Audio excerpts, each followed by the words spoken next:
led to major misallocations of capital because they believe that they can't let Wall Street down. And I think that's ultimately very unproductive, and I worry that if the Fed does cut today, as they likely will, you actually might get a more negative reaction ultimately in the bond market than had they just not cut and let the market kind of evolve as I think it will in a positive fashion. But I first want to see inflation go lower, and the Fed should do that.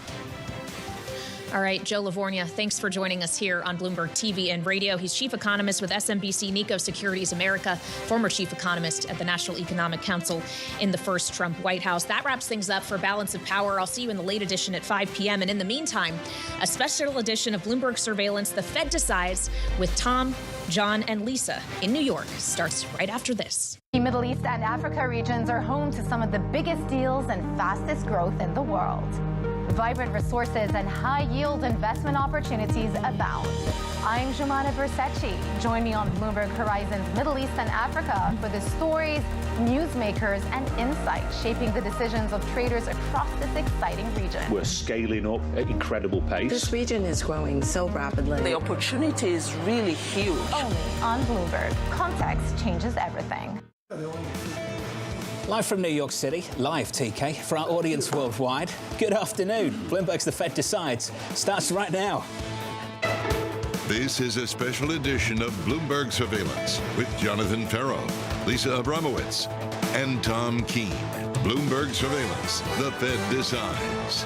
This is the one you've been waiting for, the final Fed decision of the year, 2024. A news conference 30 minutes after that. That decision, Bramo, 27 minutes away. The expectation is for a hawkish cut, 25 basis points of a cut, but leaning toward next year being fewer cuts than they had previously penciled in. I just want to point out, if they cut 25, 100 basis points of rate cuts have happened just in September. TK, the consensus seems to be you cut at this meeting, but at the next meeting, you take a skip. I agree. Sorry I interrupted you. The eggnog's just clicking in. Sure. You know, I looked, John, at what we have, and I just put this out on Twitter. This is not a snooze fest. I'm looking at the foreign exchange market. I'm looking at real yields, and there's more going on here than the consensus boredom. Look, if we cut today 25 basis points, and overwhelmingly that's the consensus for 2 p.m. Eastern time, that's 100 basis points of cuts across 3 meetings. When they were talking about recalibration, when this cutting cycle first started, is that what they were talking about? Are we really entering a different phase? It's a real question that Fed Chair Powell has to answer at a time where he has continually seemed to want to lean into the idea of ongoing cuts. I will just point this out. On September 18th, the day of the 50 basis point cut, 10-year yields closed at 3.7%. Today, they're almost 4.4%. That is saying something. Atlanta GDP publishing 2 hours ago, 3.1% is their working statistic on GDP. Nothing else has to be said. The data's looking pretty good. We'll talk more about the data in just a moment. Let's check the price action going into this Fed decision. Equities at the moment on the S&P 500, just about positive by 0.2%. The stat you're all looking for, though, how many stocks are advancing, Lisa, versus how many stocks are declining? Are we finally breaking that bad streak of bad breath? Today seems to be that type of day where maybe we break those 12 days. We have had 12 straight days until today where we had more stocks losing than gaining, and that might be set to break today. In the bond market right now, yields decline just a touch on a 10-year at the moment, 439.28. At the front end of the yield curve, Bramo, the 2-year down 2 basis points, 422. Coming up, we're going to be speaking with Ellen Zentner of Morgan Stanley and Kathy Jones of Charles Schwab. They will be taking us up to the big event, the Fed rate decision at 2 p.m. Eastern. Then, as we wait the countdown clock until Fed Chair Jay Powell gives his press conference, Diane Swank will be joining of KPMG and Deutsche Bank's Matt Lazzetti. And finally, as we see the purple tide, I'm not talking about Tom Keene's bow tie, breaking down Chair Powell's news conference. Sarah House of Wells Fargo and Jeff Rosenberg of BlackRock will be joining us, John. And I agree with Tom. This is not going to be a snooze fest. Matt Lazzetti at Deutsche Bank thinks after this, on hold through the whole of 2025. Did he really say that? Hold? Matt Lazzetti thinks you get a cut today and then they're on hold through the whole of next year. Look out for that conversation a little bit later. Starting the conversation, Bob Michael of JP Morgan Asset Management joins us around the table. Bob, good afternoon. It's good to see you. Yeah, happy to be here. What are you expecting in about 25 minutes' time? You know, this was meant to be a good meeting for them where they could high-five each other, open the champagne. No matter how you look at the data, they've glided to a soft landing. It's everywhere across the data, but that's not going to be the case because they know there's going to be policy changes coming in the next year. They don't know how they're going to be sequenced, and they don't know the magnitude of them. So it's going to be quite a meeting behind closed doors. What's the signal to you that on September 18th, when we initiated what will be potentially 100 basis points of rate cuts in just 3 sessions, that the 10-year yield closed at 3.7%. Today, it is 4.4%. What is that telling you? I'm taking the other side of that. I've been shocked how stable this market has been. If you go to November 4th, the night before the election results, the 10-year was 10 basis points lower. The entire yield curve was 10 basis points lower. So you've gone through an entire sweep of government, constant talk about fiscal stimulus, and a whole load of things that could lead to higher inflation, and the yield curve has hardly budged. That tells me we should have been at 5%. We're not. There's a lot of dry powder that comes into this market on every backup. Economist Charlie Gasparino over at the New York Post suggests that Mr. Diamond has been speaking to Mr. Trump. That was news a couple weeks ago as well. Is any politics tinged into this meeting today? Usually December, sort of, let's get through it, but this is a wild political season. Is there a politics to the press conference? I think there has to be. We went back and looked at this meeting 8 years ago, and we went through the minutes. And they did acknowledge that they discussed the incoming administration. Back then, a lot of the talk was on deficit fiscal spending, a lot of stimulus coming through that. They know there are going to be policies on deregulation. There's going to be tariffs. There are going to be immigration policies, things on taxes. For sure, they're going to talk about them, and they've got to start thinking about how they model them. So this, to me, is the real question, how potentially Fed Chair Jay Powell could say something other than just simply, well, wait and see what things are and react to them accordingly. Could he potentially give a scenario analysis? Do you have a scenario analysis of what bonds do if there are certain policies implemented in Trump's cabinet? I think a lot of people who are calling for no cuts next year are going to be frustrated because we spent a lot of time, including this morning, looking at just how things could be sequenced. Simple things like deregulation. Well, actually, they're not so simple. You have to put together a subcommittee, have a chair, they have to do their research, make a proposal. We went back and looked at the first years of Reagan. Remember, he came in and he was going to deregulate, and he forced the Justice Department to hand down decisions on AT&T and IBM. That still took a year before that happened. So I think the Fed is going to leave some optionality open, but they're going to go back to the data. Let's see how the data plays out. We're in a good place right now. We've done a lot. Let's see how that works through the system, and we'll see what comes out of the administration. John, I'm going to go to you, transatlantic here. I mean, I got Germany flat on its back, France on its back. I read like utility bills and stuff in London. It's absolutely nuts over there. Does the European slowdown fall in this meeting? I have a habit of looking Pacific Rim, but does Lagarde in Europe and the Bank of England, do they fold into this press conference? I don't think it's on Chairman Powell's radar right now at all. The backdrop for the rest of the world is awful. You talked about Europe politically, France, Germany in a lot of trouble. I'd throw China into the mix as well. I think we need to be talking about what's happening with the Chinese economy and the Chinese bond market. We talked about this earlier this morning on Bloomberg Surveillance. The chart of the year for us is this dive in Chinese bond yields, which have just rolled over aggressively, particularly over the last few months. What is the signal coming away from the rest of the world about economic growth? The rest of the world is struggling with much lower growth. They're struggling with the price increases that they've seen over the last couple of years. They don't have the stimulus of the magnitude that we've seen in the U.S. So their central banks are looking at ways to respond to that with more aggressive rate cuts. You're right about China. That continues to slow down. When you think about what's on the table right now in fixed income, where do you want to be with all of that in mind? Europe not doing so well, China in trouble, the U.S., it feels like better than the rest. Well, I think there are still some pretty good yields across the U.S. bond market. The the Treasury curve isn't the U.S. bond market. It's just the Treasury curve. There are things to do in credit. Yes, we continue to like credit. There's no recession on the horizon. Any backup I would love to see will be in buying. We're also looking at the market that offers the highest reward per unit of risk. That's emerging market debt. There are things to do in those oversold markets in both the external and local markets. I'm looking right now. You can get some hot CCC rated bonds for a spread of 5.37%, percentage points over benchmark rates. Look, everyone's been saying this, and this has sort of been the consensus trade. And I wonder, as you look around the world, yes, maybe there are attractive yields in the U.S., but you're not necessarily going to get those rate cuts. How much has your enthusiasm shifted away from the U.S. on a relative basis toward places like, say, Europe, which seems to be flat on its back?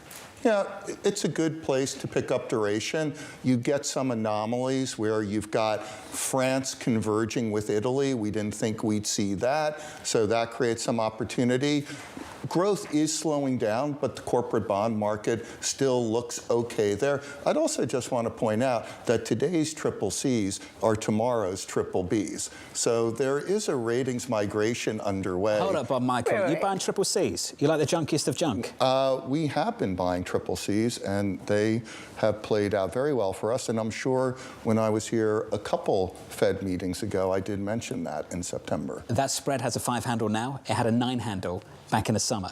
Amazing compression over the last few months. I just wonder what Bob said, that today's CCCs are tomorrow's BBBs. I expect a hat with that, make CCCs great again on the T-shirt. And you just have to wonder why, right? Yeah, I just call it American exceptionalism. And you see, it sounds like Dan Fuss 101, credit upgrades. I mean, that's what you're talking about. Looking for more of the same through the next year. There's a lot of bullishness out there. Bob Michael at JP Morgan sticking with us. Up next on the program, Ellen Zentner of Morgan Stanley alongside Kathy Jones of Charles Schwab. From New York City, that Fed rate decision is coming right up.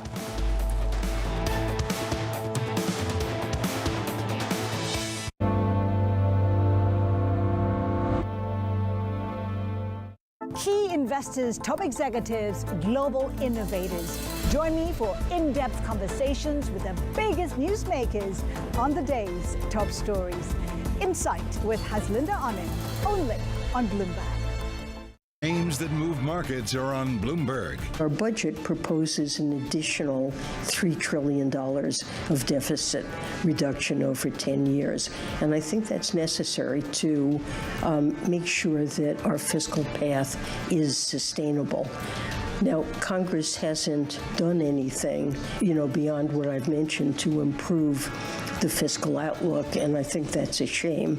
Nobody covers business like Bloomberg. It's the countdown to the market open as we bring you the first trades across Europe. We'll debate the most important stories and what will drive the big investment decisions throughout the morning. I'm Guy Johnson. I'm Kriti Gupta. And I'm Anna Edwards. Join us every weekday morning for the opening trade, live at 7 a.m. here in London. Only on Bloomberg. Context changes everything. It's the world's second largest economy with a growing influence in global affairs. But geopolitical uncertainties, deflationary pressures, and questions about foreign investment linger. Bloomberg, the China Show, brings you the unmatched expertise you need to keep track of breaking news, in-depth market analysis, and the most influential newsmakers in and around China. Bloomberg, the China Show, weeknights at 8 p.m. Eastern Time, right here on Bloomberg. Context changes everything.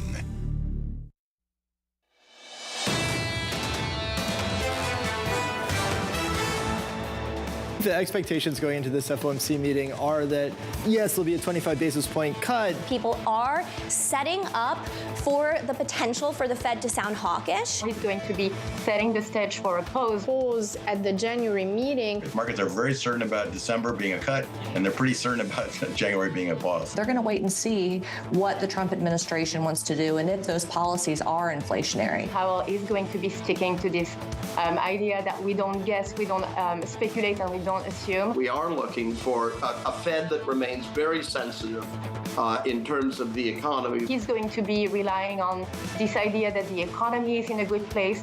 Inflation also has been a little bit stickier. If you look, it hasn't really broken out of any kind of long-term range. The Fed can surprise dovishly here. Powell, who always likes to surprise us, he may have another surprise in store for 24.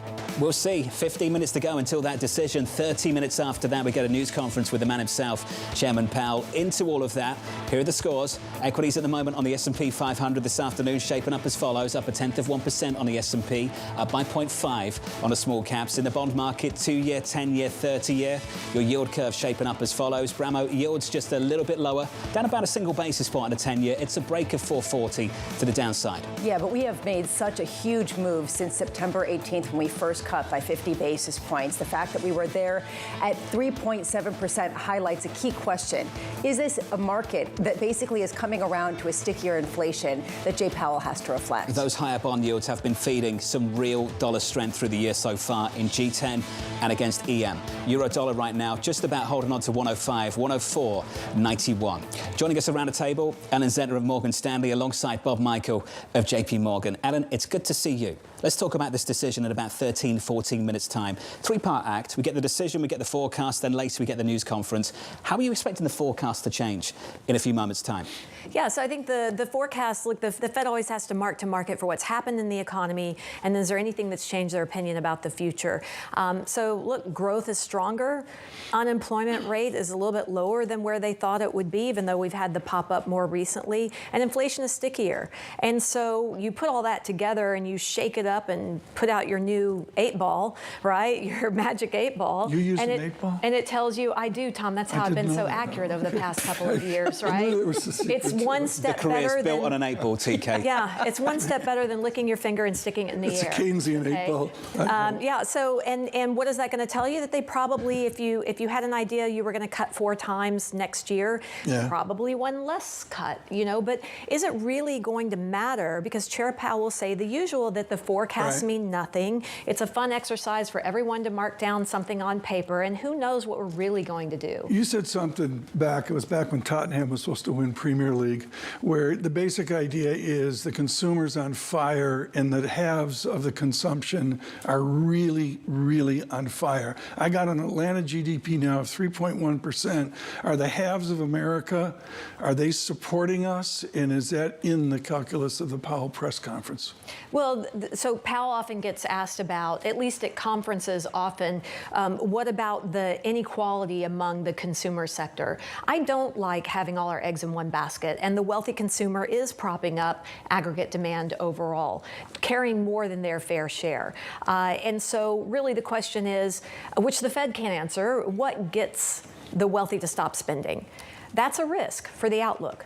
But the Fed deals with risk to the outlook, just as us economists, all the time. And the risk, of course, is if the wealthy stop spending, it's generally a very big loss of wealth and broad white-collar layoffs. You don't really see either of those on the horizon. And so it's not something that really the Fed builds into what might happen next year. What they know is that the data point to strength is probably going to continue. The economy is doing okay.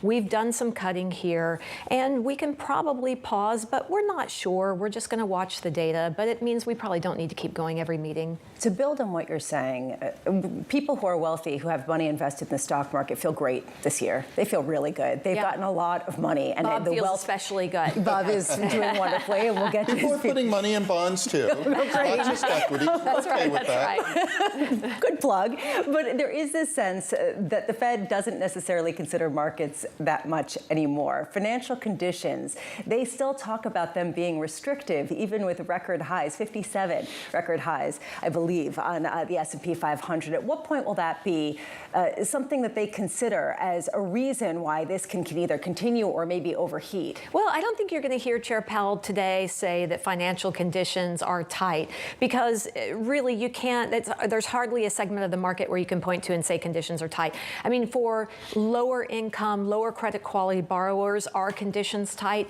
Absolutely. But broadly broadly speaking, if you take a holistic view of financial conditions, they're not tight at all. And that was certainly those that don't want to keep cutting on the FOMC can use that as an indication that, you know, yes, we think that there was ample room to cut. We've cut 100 basis points. And so as they get into that January meeting, you know, how much further do we need to go? I mean, financial conditions, come on, they're pretty easy. Isn't housing still a big problem for them? New and existing home sales are still way down there. Home prices are high. Mortgage rates are still too high. It's killed the first-time home buyer that's dying to get into the market. Exactly. But the issue there, Bob, so, you know, we always say as economists, so goes housing, so goes the business cycle.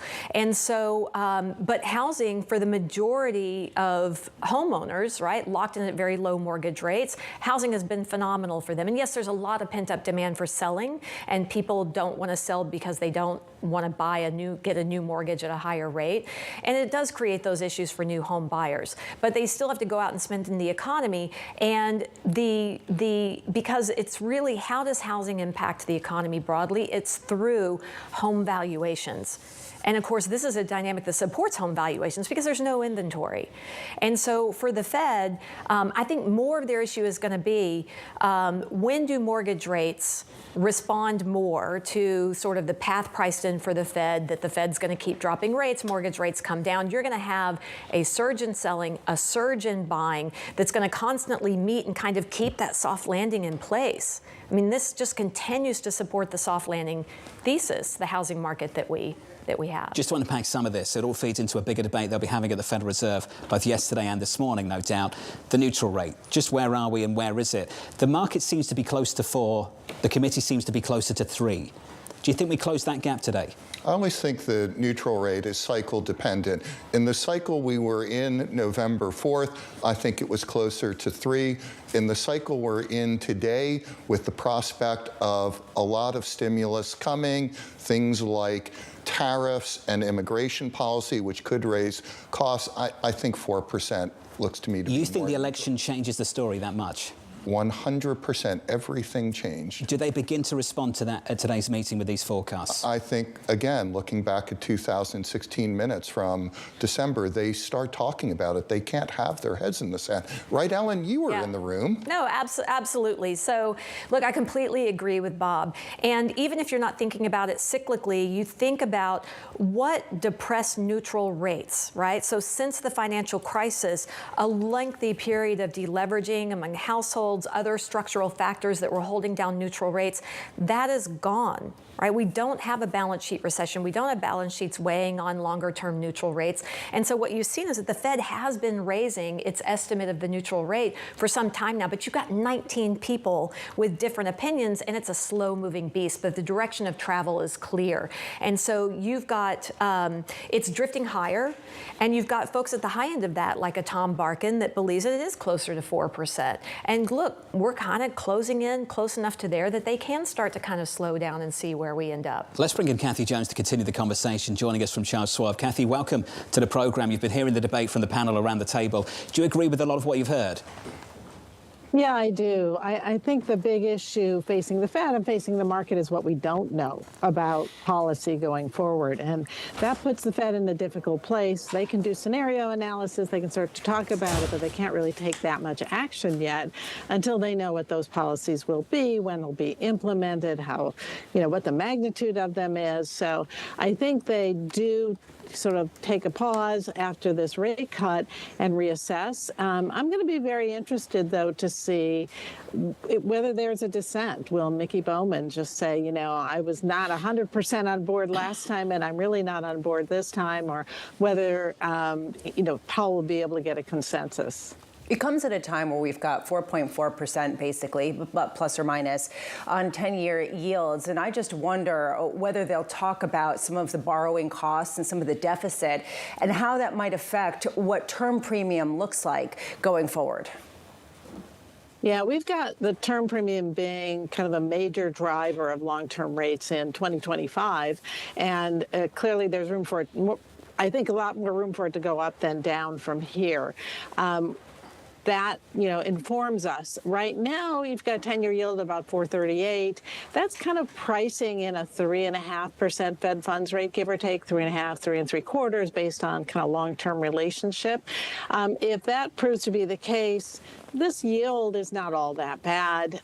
We think, though, there's more upside risk than downside just because of the policy uncertainty and the fact that that could be reflected in the term premium moving higher. Kathy Jones, where does the 10-year real yield indicate a true restriction? We've gone 155, 160, up above 2% now, 2.05% right now. Do you have a level in your head where the real yield says we're restrictive?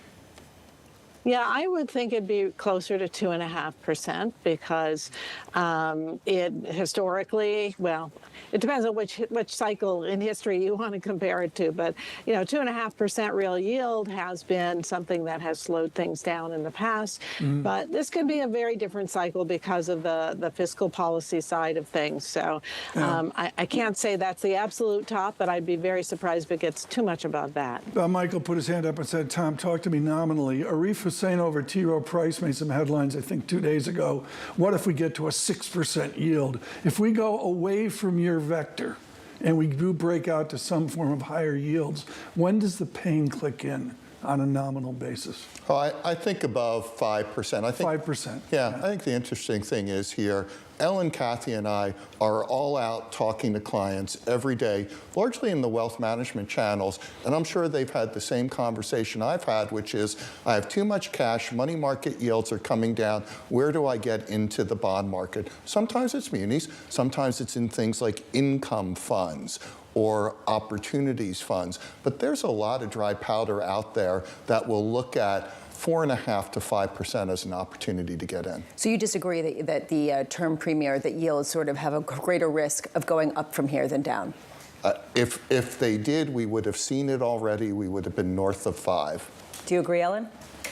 Yeah, I think, term premium, it is a weird beast to try to pin down. I think there has been a big argument for a time that the term premium should be higher, but how much of that gap have we already closed?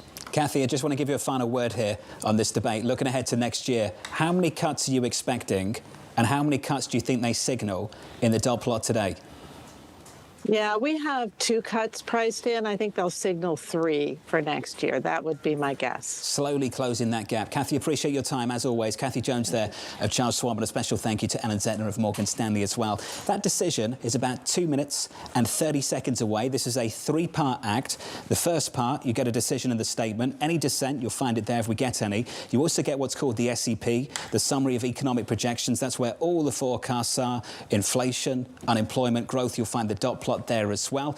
Lisa, after that, it's over to the chairman. 30 minutes later, a news conference with Chair Powell. And basically, we do not speculate, we do not guess, we do not assume, but at the same time, he's going to be asked, what are you basically modeling out? What is your response function? How inflationary could some of these policies actually be? I use Kleinman moving averages. His intermediate moving average is 9-unit. It's out to a new high on the BBDXY. If you get a dollar breakout higher, Mr. Trump will pay attention to that. Mr. Bissett will pay attention to that. And even Ellen Zentner will pay attention to that. I've got to say, TK, I'm pleased you brought this up. How Mar-a-Lago responds to this in the minutes and hours after this decision, I think will be pretty interesting. Especially because it's a 2-part act there. On one hand, let's go. Let's get the engines revving up. On the other hand, inflation's the reason why Joe Biden lost. That's what a lot of people believe. I spent 20 minutes before this using the Bloomberg. I even got to Hungarian forint. John, I know your place in Budapest.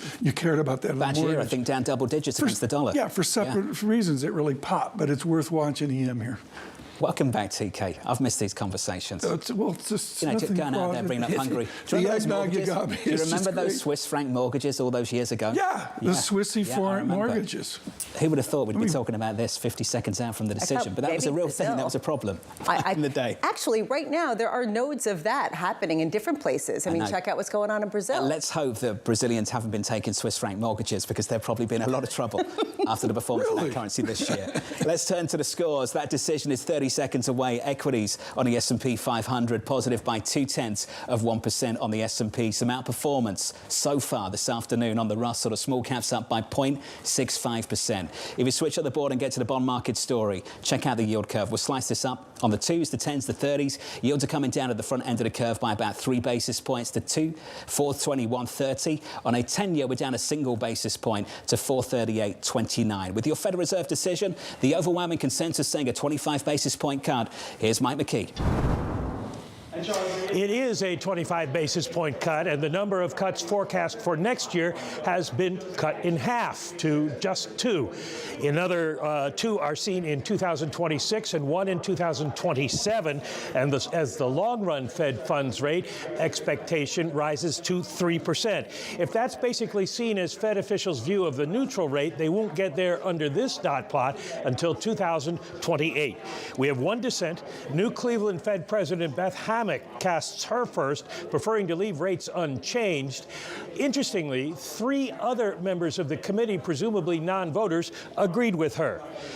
10 members see two cuts next year. 5 see 3 or more. 3 forecast 1. And there's 1 member who thinks optimal policy would be to leave rates unchanged all of 2026 and 25. There is only one change to the statement. They now promise to carefully assess incoming data, quote, in considering the extent and timing of additional adjustments to the target range for the federal funds rate.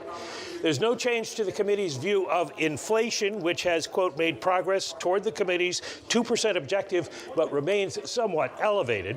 The new economic forecasts, however, show both PCE headline and core inflation forecasts revised up significantly. Headline will be 2.5% at the end of next year, up from 2.1 forecast in September. The core also 2.5%, up from 2.2%. They do see unemployment at 4.3% at the end of next year, which is down 1/10 from September. The economy will end this year with GDP up 2.5%. That's a 0.5 percentage point jump from their September outlook, and it is going to grow 2.1% in 2026, a significant slowdown. In one technical note, the Fed did lower the offering rate for overnight reverse repurchase agreements by 30 basis points to 4.25%. That's the same as the Fed's target range lower bound. Guys? Mike McKee, thank you, sir. There's so much to unpack here. So let's just go with 2025 and go to the forecast. So we get a 25 basis point cut. And then they do this for 2025. GDP revised higher. Unemployment revised just a little bit lower. Then go to PCE. Once again, revised just that little bit higher. So what do you get for the dot plot? The median dot was actually pointing towards 4 cuts for 2025. They've cut that in half to 2. Which basically marks the whole thing to market. This is where the market was, looking for 2 cuts in 2025, and this is what the Fed is projecting, if you consider this a projection in the median dot.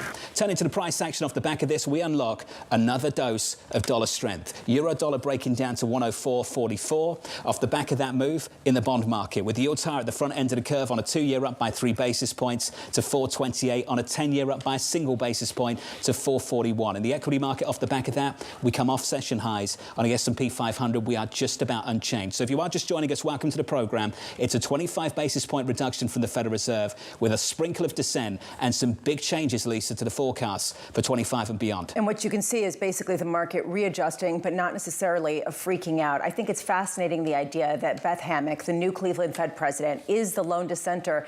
3 non-voting members, as Michael McKee said, seem to have agreed with her. To me, this is the definition of a hawkish cut. We now have 100 basis points of rate cuts since that September meeting. Now they seem to be only baking in 2 rate cuts, as you said, and it raises a question of what the parameters are, what the messaging will be from Fed Chair Jay Powell. Compare the September forecast to the forecast we just got.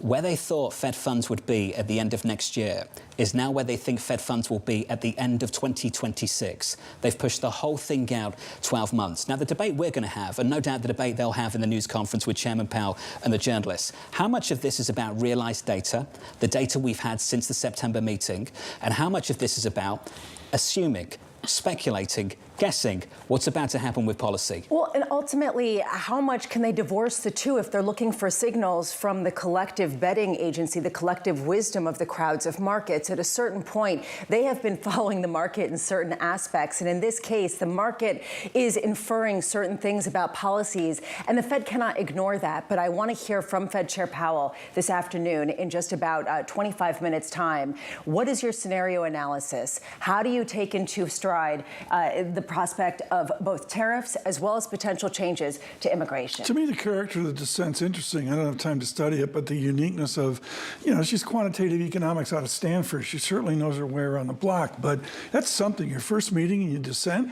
I mean, what would Alan Greenspan say to that? That's like Lawrence Meyer 101.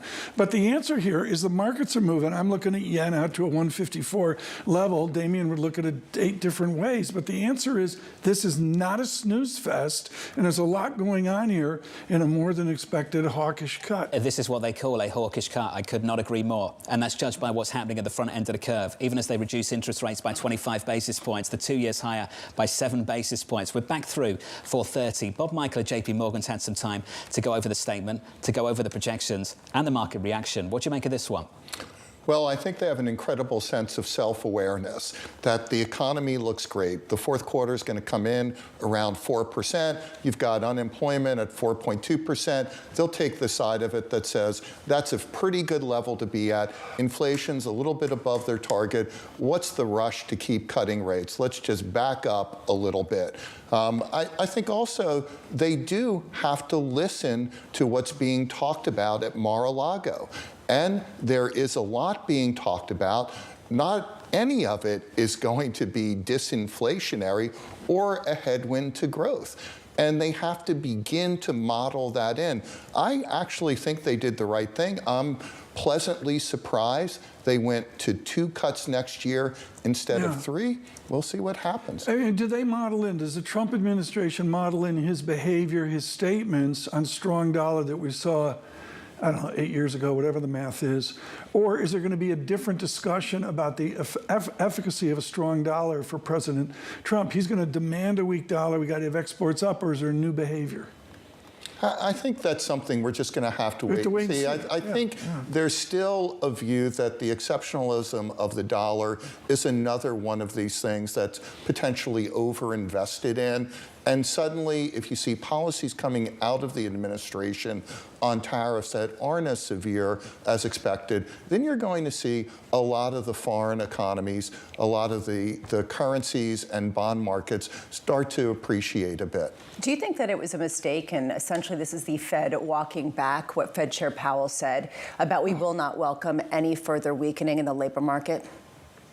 I think there's some of that, and I think they looked at the totality of the data. I started by saying when they look at everything, it's the perfect soft landing. They're looking for a resting spot. They don't think it's 3 or 4 rate cuts away. They think it's somewhere around 2 more rate cuts away. Do you think that it's good that there's more dissent now at a time when there is so much dissent and disagreement just about understanding where we are currently? I love it. I think it's ideal. You heard the conversation with Ellen. She's sitting there looking at things are about as perfect as you can get them. I try to point out housing, and she smacks it away.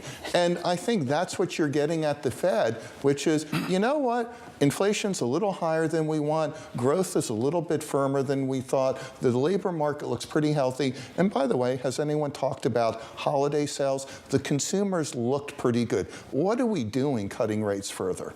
I look at this, John, and of all the things moving across the Bloomberg launchpad, Canadian dollar is extraordinary. We're not near a 144, but it's a jump condition, unlike others which are just pushing up as well. They've got their own Trudeau-shaped problems, Tom, and Europe's got their own problems too. Euro dollar right now breaking down to 104.20, just about holding on now to a 104 handle. There's one question I've got for you, Bob.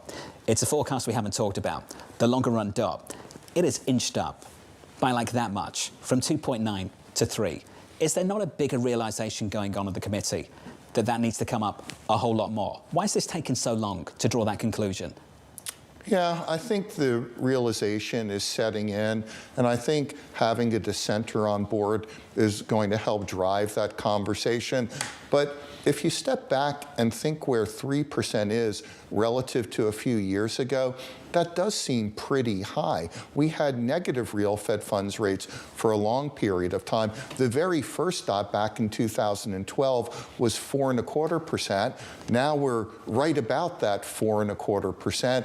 Why not just sit there and say, we can get to around 2% inflation. About 1% of a real Fed funds rate is about the right level of pressure. I still think it's going higher. The chairman talked about a recalibration. We've had 3 meetings, 100 basis points of cuts across 3 meetings. Was that the recalibration? Have we had it now? I think that's some of it. I think you think that's only part of it? Yeah, I think that's only part of it. It just takes a weak labor print over the next month or so. It takes a surprise to the downside in core PCE.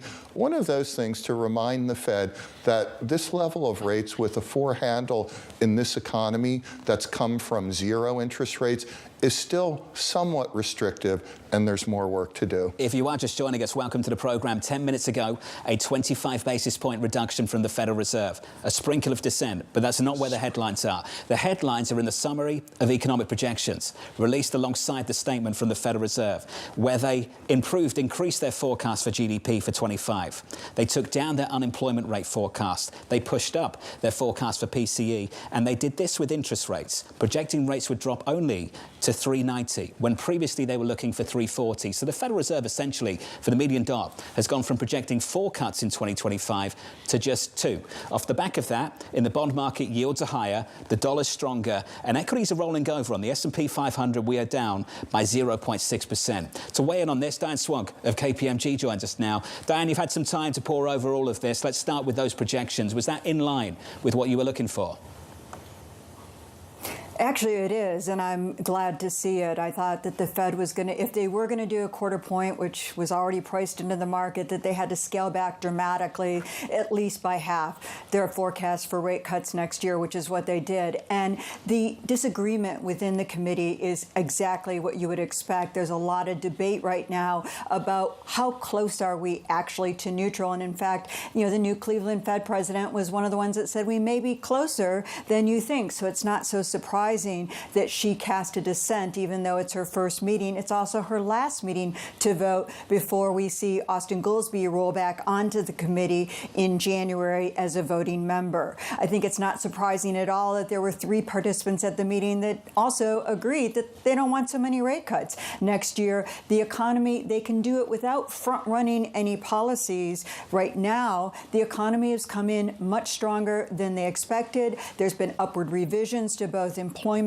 and inflation's come in hotter, and the consumer is atlas to the U.S. economy and the world at this point in time, and that's important. I think it's also going to be really important to see in the discussion and in the minutes to this how much they talked about that consumer sentiment number that showed people buying ahead of price hikes and that hoarding activity, which suggests that perhaps inflation expectations are not as well anchored as they thought and have become a bit more moored in the post-pandemic economy. Diane, your Illinois is the 5th largest state economy. It would be the 18th largest economy if it was a country in the world. And yet we perceive Illinois not flat on its back, but a much more diversified, struggling state. What do you see out there about the 2 Americas that you would tell Chairman Powell?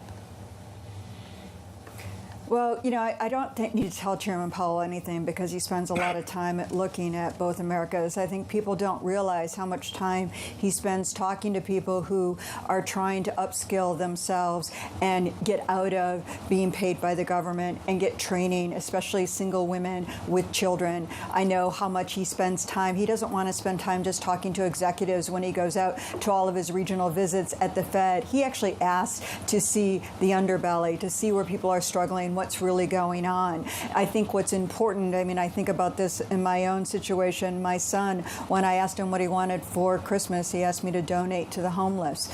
And the working homeless are a real problem. And I think that is one of the issues that we're struggling with. And interest rates alone coming down are not going to change the supply of housing. That once was a single lever. We know that affordability has been bid up by a whole host of factors, including scarcity of labor and these recent disasters that we've seen, which are pushing up the costs of actually construction. Because of this fragility, and Bob, I'm curious your thoughts. Some people are saying that essentially this is a hawkish tone, but this still is a Fed with a pretty low bar to cut again. That is the comment from Neil Dutta as he looks underneath the hood of some of the employment markets that Diane was talking about. Do you agree? I think the bar was low. It got a lot higher because they're telling us they're rethinking how many cuts they have to do. And certainly by the time they meet again at the end of January, they're going to hear a lot more from the administration. And it's going to be the administration, not the incoming administration. And they're clearly going to have to model that and weigh that. So I don't think there's a pretty low bar here. I think it's gotten higher. I'm really pleased you brought up Neil Dutter's note. If you go to the bottom of this note, Neil from Renmac, of course, there's an interesting line here on the incoming administration. There is plenty of speculation of what the Trump administration will do, but they have to actually walk through the door. The Fed ought to focus on the here and now. The risk is now that the economy slows and the Fed is passively tightening by doing nothing. And here's the kicker, I think the punchline. Curious that the Fed was about to cut 100 basis points and then all of a sudden stops as Trump walks through the door. Diane, how much of these moves, the change to the forecast that we're seeing, are about the incoming data since September, and how much of it is about expected changes to policy that will shape that data in the years to come? Well, we do know that with the continuing resolution that they're talking about a fairly large increase in bailout funds for the affected states from the two hurricanes. That will boost growth at the beginning of the year, and it is inflationary at the same time. So that is sort of already baked into the cake. Are they doing scenarios? Of course they are, but they can couch, certainly, I think you're going to see Powell couch very much and be very cautious to say they're not front-running any policy. They did cut at this meeting. If they were front-running policy, they wouldn't have cut at this meeting. And I think that's what Powell wanted to say, even with the dissent, with this hawkish tone. This is sort of the perfect way for him to say, we're doing our job, we're looking at the data, it's coming in stronger, the economy's solid, and it justifies higher rates. Now, you always worry about what's going to break going forward. The administration coming in, they will have more information on it, but even tariffs take quite a while to kick in. They don't kick in overnight. And I think people forget about that, and we don't know what not only will the tariffs completely look like, we have ideas and we can model out scenarios, but retaliation will be designed to disrupt supply chains. That's very important because when you're thinking about it that way, that is inflationary. And we're in a much more fragile supply chain environment, which we've already seen. Vehicle prices have already gone up again just in response to the damages and the buying ahead of additional price hikes due to two monster hurricanes. So we're in a situation where we have much more fragile supply chains with the embers of inflation still smoldering. That's just not a situation you want to add fuel to the fire on. You want to keep the lid on inflation, and I think the Fed is still hoping to hit that soft landing. But a soft landing, really, they will not declare victory, and this will not be Chairman Powell that we saw a year ago, who was pretty jubilant a year ago when we were sitting in this exact spot. I think you're going to see a Chairman Powell that is cautious, optimistic about the economy, talking about the strength of the economy. That's why they're doing what they're doing. That's why the outlook looks like it is, not front-running policy. Michael, I got a 10-year yield moving, the real yield. The real yield was a 2.05, 2.02. All of a sudden, I'm popping 4 basis points, rounded up out to 2.13%. What does that signal to your bond market? What does that signal to business just to see the real yield buttressed up right against recent highs back 6 months? It tells me that investors might have been tilted the wrong way coming into the FOMC decision, and they're unwinding some of that. We'll see where it closes. I'm pretty optimistic things will settle down. I think Diane said it correctly, that this is still a Fed that cut rates in front of incoming policies. So they must see something in the improvement in inflation that they like, and they must see something in the labor market that they want to make sure doesn't metastasize. We'll find out more in about 11 minutes' time when this news conference starts. A special thanks to Diane Swonk of KPMG. I want to draw your attention to what's developing in the FX market and elsewhere. So we'll start in the bond market. Just a flavour of that. Yields up on the front end by 7 basis points. The 2-year back through 430. If you take that move, just push it through foreign exchange. What What do you expect? Big moves in G10. The dollar stronger against absolutely everything against the majors in G10. Beyond that in EM, Tom, 2% move against Brazil. 2 against a -6. Brazil, well, that's another 2%. Each of them, yeah, but each of them are idiosyncratic. On top of the 20 so far this year. Yes, you got Turkish lira popping through 35 today, finally. But they're each a different story. But as Damien Sassauer says, who's expert on this, it is a flat-out 6% depreciation in EM currencies. And John, I'm looking at the drawdown in the Standard & Poor's 500. I'm not using the Dow here. And the SPX we have a drawdown of a negative 1.5%. There's carnage out there. Session low, we're down about 0.7% on the session on the S&P. Matt Lazzetti of Deutsche Bank joined us now. And we teased this one up, Matt, a little bit earlier in the program. We said Matt Lazzetti is looking for one more cut, said it was a close call for December, and then ultimately, you think they're done for 2025. Matt, are they getting closer to your world?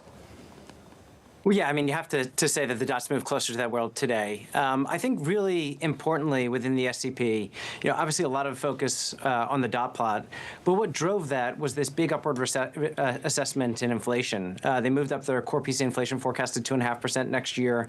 That's closer to our own view. They moved up their core PCE inflation forecast for 2.2% in 2026. Really, it takes till 2027 really to get back to their inflation target of 2%. And then there was a big reassessment of the risk assessment around both the labor market and inflation. Risks to the upside of inflation, everybody kind of anticipates a move back in that direction, and they're much more balanced risks to the labor market. So it's a kind of an SCP from a forecast perspective and from a risk assessment perspective that looks a lot more like it did in June than September. Matt, how much do you think this really is stemming from the data that we've gotten of late versus just a promised change in policies next year? In other words, is this, as Neil Dutta says, that they cut by 100 basis points and then Trump walked in the door? I think a lot of this is just the incoming data that we've seen. They marked up their growth forecast as everybody else has by about 50 basis points since the September meeting. They marked up their inflation forecast, just given the incoming data, by 20 basis points since the September meeting. Marked down their labor market forecast by 20 basis since the September meeting. I think the data since the September meeting confirmed a few things. One, growth is robust. Two, the downside risks to the labor market and consumer are less than they were 3 months ago. And three, there are risks that inflation is just stickier than many anticipated. Just to put into some context, core PCE ended last year at 3%. It's likely to end this year at 2.8 or 2.9%. That's very little progress over the course of this year, and they cut basis points despite that. Matt, Jason Furman just publishes up at Harvard teaching Act 10. His first sentence, Matt, is simple. I don't know why the Fed cut. Matt Lazzetti, why did the Fed cut? I think it's a great question, and as it was kind of discussed, we thought that there was a lot of good reasons not to cut. I think when Chair Powell is asked this question, it's going to be a difficult one for him. But the way that I think he'll frame it is, they still believe that they were restrictive, and we still believe that they are as well, and that even with a 25 basis point cut, they maintain that level of restriction, and that they're still kind of being able to balance the risks assessment from a labor market inflation perspective at this point in time. So I think that'll be the argument at this point. That said, I think the signal from them is that they're not just on this regular cadence of rate cuts. They're not just kind of on a path, a smooth path down to a neutral rate that is kind of uncertain. That it does look like they are going to be pausing for a bit longer here, given their baseline forecast for the data. And that's in line with our own expectations, that the data flow, we think, over the coming months and then coming quarters will just not be consistent with dialing back more restraint. Tom, I thought that was a great question, and I'd like Bob's answer, because honestly, I think that really is a key question, and it's going to be very difficult for this Fed chair to really answer. If you actually are upgrading your expectation for core PCE, why did you cut it all this meeting? Yeah, and so Matt may eventually be right that this was the last one. As he was talking, I was thinking, boy, this is really reminiscent of 1995 when they had hike rates from 3 to 6%. Everyone thought they'd have to cut rates to 4. They did 75 basis points. That was it, 5 1/4, and then they came back shortly thereafter, starting to hike rates. You do look around, and you do see that actually the economy's doing pretty well. Now, there are things below the surface in the labor market they have to be concerned about. There is a 0.9% increase in the unemployment rate. You've never had that without a recession. We look at job gains and look at the 6-month moving average, 108,000. Haven't seen that since 2010. So why not continue to take a little pressure off of businesses and households? Given everything we've learned in the last 24 minutes, does it make you more or less comfortable embracing risk this afternoon? It makes me more comfortable. I think the Fed sees what we see, which is, hey, this is a pretty good economy. We'll see what policies look like. Let's find a place to rest for a bit. We're not going to break anything. And it could be with a couple more rate cuts, and that's it. Matt could be right. It could be here. We'll find that out by March. Matt Lazzetti, what's the elasticity here? The Atlanta GDP statistic is 3.1%. Can this suddenly save Jerome Powell? Can we get a suddenly slower economy? Or do you really have to glide out to, say, middle of next year? Look, the slower economy is something that we and consensus have been expecting for the past several years. It just has not come at all. You see the past several quarters, 2.8% growth in Q3. As you mentioned, Q4 tracking at above 3% at this point in time. Our own growth forecast is for 2.5% growth next year, but that's a deceleration relative to where we are. Financial conditions are easy. Credit conditions have eased. Sentiment has improved. So I do think that this economy has substantial momentum behind it, and I think can give you strong growth outcomes. One thing I'm a little bit surprised about is actually their potential growth estimate remained at 1.8%. They've been talking so much about productivity growth, the supply side of the economy. I thought that would begin to manifest in a higher potential growth rate in their forecasts. Didn't happen today, but maybe that's in the coming quarters. Matt, what would you want to ask Jay Powell at a time when everyone's going to try to get him to comment on Trump policies and everyone's going to try to understand just how high the bar is to cut again? Yeah, so I think, I was going to ask about kind of the level of restriction if they had 3 cuts baked in. But I think it's more about understanding how they're thinking about a few things in the labor market. Bob mentioned, some weakness in the labor market. I'd be interested in whether or not the rise in the unemployment today, they would view similarly to the rise through the summer. I think there's many reasons for them not to. Payroll gains are stronger. The quits rate has moved higher. The hiring rate has stabilized a little bit. Job openings have picked up. But are they as concerned about this rise in the unemployment rate as they were during the summer? Second question, I think, is on shelter inflation. We did have this big downdraft in the latest print that went against Chair Powell, saying that it was going to be a very slow progress on this front. How are they just thinking about over the next several months? I think is an important question for them as well. Matt, there's one big problem I've got with this decision, and it's the words the chairman used in the last news conference. We don't guess, we don't assume, we don't speculate. That inflation forecast, Matt, are we sitting here and really saying that much has changed in 2 months that warrants the upgrade to that inflation forecast of the FOMC without guessing, speculating or assuming on what policy is going to do? So our own inflation forecast is 2.6%. That builds in about 20 basis points from tariffs. So, they'd be a little bit more hawkish on the inflation front than we would be. Just going back to 2019, I don't think they're really building in tariff effects explicitly into the forecast as of yet. I do think that is factoring into the risk assessments that we see in the back of the SEP, where everybody kind of shifted back towards upside risks to the inflation front. But that should also make you worried to a certain extent. If their baseline is 2.5% without tariffs, it'd be even higher than that with tariffs, which are likely coming, and therefore they'd probably be taking out even a little bit more of those rate cuts that they were anticipating, which was already leaning in a hawkish direction. No doubt you'll hear lots of questions about that about 3 minutes' time when this news conference starts. Matt, we'll let you run. Matt Lazzetti of Deutsche Bank. Neil Dutter of Renmac writes in, talked about him a few times already this afternoon. The Fed is prejudging policy. That's one view. That's Neil's view. Yeah, and he's talking about the fact that there has been such a huge shift without some sort of massive change in the tone of the data. That I think people will disagree with. We have some people who say the data has come in a lot hotter. Nonetheless, they have a lot of things to explain in this press conference. But, Michael, are they speculating? Are they assuming? Are they guessing at the FOMC? Do you know what? Their inflation forecast just struck me as frustration. Frustration with what? With the stickiness of inflation. It should be 1.9 to 2% by now. Look at how the labor market has loosened up. Look at how growth has slowed down. And here we are, still around 2.25 to 2.6%. I don't read anything into it more than that. So basically, do you think that at this point, this is a Federal Reserve that basically really is just throwing darts at a dartboard? I think they have to be because they don't. Well, that's essentially what he's saying, but carry on. They don't know what.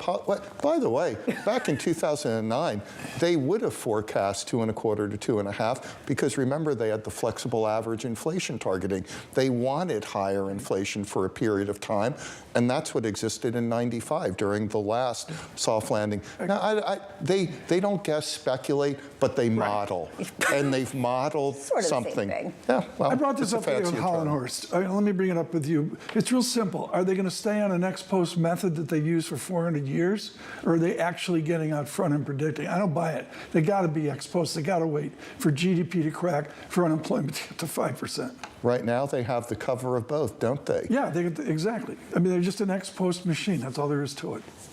Bob Michael, this was fun. It's good to see you, sir. Almost there, almost at the holidays. After this is like kind of it for many of you I know going into year end, for us included. Physically, I've said we'll be here, but sort of psychologically, we'll be somewhere else. Okay, you keep saying after we this. wrap up this news conference. So you want me to still come in tomorrow? When I'm going to be here. You're going to be here. Are you going to be here? Or TK's going to be somewhat checked out. You're actually going to get to go off. No, TK's not here physically either, right? Yeah, exactly. You're done. I didn't take a vacation day until the Red Sox were eliminated. Okay, that's my tradition. So that got me to May 10th. Nice. And so thank you. So, you know, I'm taking a couple days off. I'll be here next week to pick up the pieces. Well, the chairman's here right now, so we should probably cross over down to Washington, D.C. and catch up with the chairman of the Federal Reserve, Jay Powell, after reducing interest rates by 25 basis points. Good afternoon. My colleagues and I remain squarely focused on achieving our dual mandate goals of maximum employment and stable prices for the benefit of the American people. The economy is strong overall and has made significant progress toward our goals over the past 2 years. The labor market has cooled from its formerly overheated state and remains solid. Inflation has moved much closer to our 2% longer run goal. We're committed to maintaining our economy's strength by supporting maximum employment and returning inflation to our 2% goal. To that end today, the Federal Open Market Committee decided to take another step in reducing the degree of policy restraint by lowering our policy interest rate by 1/4 percentage point. We also decided to continue to reduce our securities holdings. I'll have more to say about monetary policy after briefly reviewing economic developments. Recent indicators suggest that economic activity has continued to expand at a solid pace. GDP rose at an annual rate of 2.8% in the third quarter, about the same pace as in the second quarter. Growth of consumer spending has remained resilient, and investment in equipment and intangibles has strengthened. In contrast, activity in the housing sector has been weak. Overall, improving supply conditions have supported the strong performance of the U.S. economy over the past year. In our summary of economic projections, committee participants generally expect GDP growth to remain solid, with a median projection of about 2% over the next few years. In the labor market, conditions remain solid. Payroll job gains have slowed from earlier in the year, averaging 173,000 per month over the past 3 months. The unemployment rate is higher than it was a year ago, but at 4.2% in November, it has remained low. Nominal wage growth has eased over the past year, and the jobs-to-workers gap has narrowed. Overall, a broad set of indicators suggests that conditions in the labor market are now less tight than in 2019. The labor market is not a source of significant inflationary pressures. The median projection for the unemployment rate in the SEP is 4.2% at the end of this year and 4.3% over the next few years. Inflation has eased significantly over the past 2 years, but remains somewhat elevated relative to our 2% longer run goal. Estimates based on the Consumer Price Index and other data indicate that total PCE prices rose 2.5% over the 12 months ending in November, and that, excluding the volatile food and energy categories, core PCE prices rose 2.8%.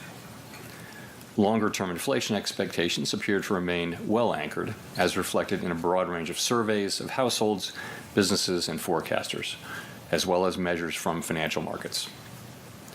The median projection in the SEP for total PCE inflation is 2.4% this year and 2.5% next year, somewhat higher than projected in September. Thereafter, the median projection falls to our 2% objective. Our monetary policy actions are guided by our dual mandate to promote maximum employment and stable prices for the American people. We see the risks to achieving our employment and inflation goals as being roughly in balance, and we are attentive to the risks on both sides of our mandate. At today's meeting, the committee decided to lower the target range for the federal funds rate by a quarter percentage point to 4.25% to 4.5%. We've been moving policy toward a more neutral setting in order to maintain the strength of the economy and the labor market while enabling further progress on inflation. With today's action, we have lowered our policy rate by a full percentage point from its peak, and our policy stance is now significantly less restrictive. We can therefore be more cautious as we consider further adjustments to our policy rate. We know that reducing policy restraint too fast or too much could hinder progress on inflation. At the same time, reducing policy restraint too slowly or too little could unduly weaken economic activity and employment. In considering the extent and timing of additional adjustments to the target range for the federal funds rate, the committee will assess incoming data, the evolving outlook, and the balance of risks. We're not on any preset course. In our summary of economic projections, FOMC participants wrote down their individual assessments of an appropriate path for the federal funds rate, based on what each participant judges to be the most likely scenario going forward. The median participant projects that the appropriate level of the federal funds rate will be 3.9% at the end of next year and 3.4% at the end of 2026. These median projections are somewhat higher than in September, consistent with the firmer inflation projection. These projections, however, are not a committee plan or decision. As the economy evolves, monetary policy will adjust in order to best promote our maximum employment and price stability goals. If the economy remains strong and inflation does not continue to move sustainably toward 2%, we can dial back policy restraint more slowly. If the labor market were to weaken unexpectedly, or inflation were to fall more quickly than anticipated, we can ease policy more quickly. Policy is well positioned to deal with the risks and uncertainties that we face in pursuing both sides of our dual mandate. On a technical note, we lowered the offering rate on our overnight reverse repo facility to align it with the bottom of the target range for the federal funds rate, its typical configuration. Technical adjustments of this kind have no bearing on the stance of monetary policy. The Fed has been assigned two goals for monetary policy: maximum employment and stable prices. We remain committed to supporting maximum employment, bringing inflation sustainably to our 2% goal, and keeping longer-term inflation expectations well anchored. Our success in delivering on these goals matters to all Americans. We understand that our actions affect communities, families, and businesses across the country. Everything we do is in service to our public mission. We at the Fed will do everything we can to achieve our maximum employment and price stability goals. Thank you, and I look forward to your questions.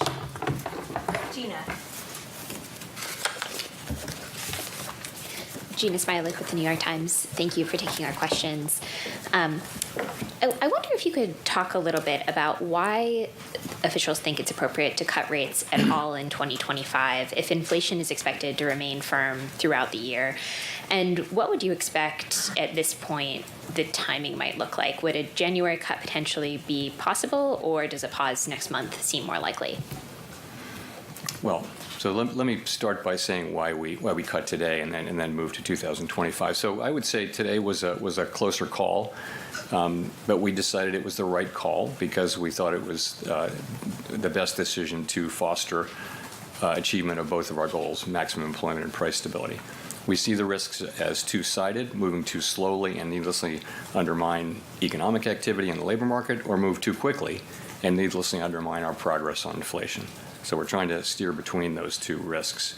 And on balance, we decided to go ahead with a further cut, and I'll give you some details on why. Downside risks to the labor market do appear to have diminished, but the labor market is now looser than pre-pandemic, and it's clearly still cooling further, so far in a gradual and orderly way. We don't think we need further cooling in the labor market to get inflation down to 2%. Job creation is now well below the level, or certainly below the level, that would hold unemployment constant.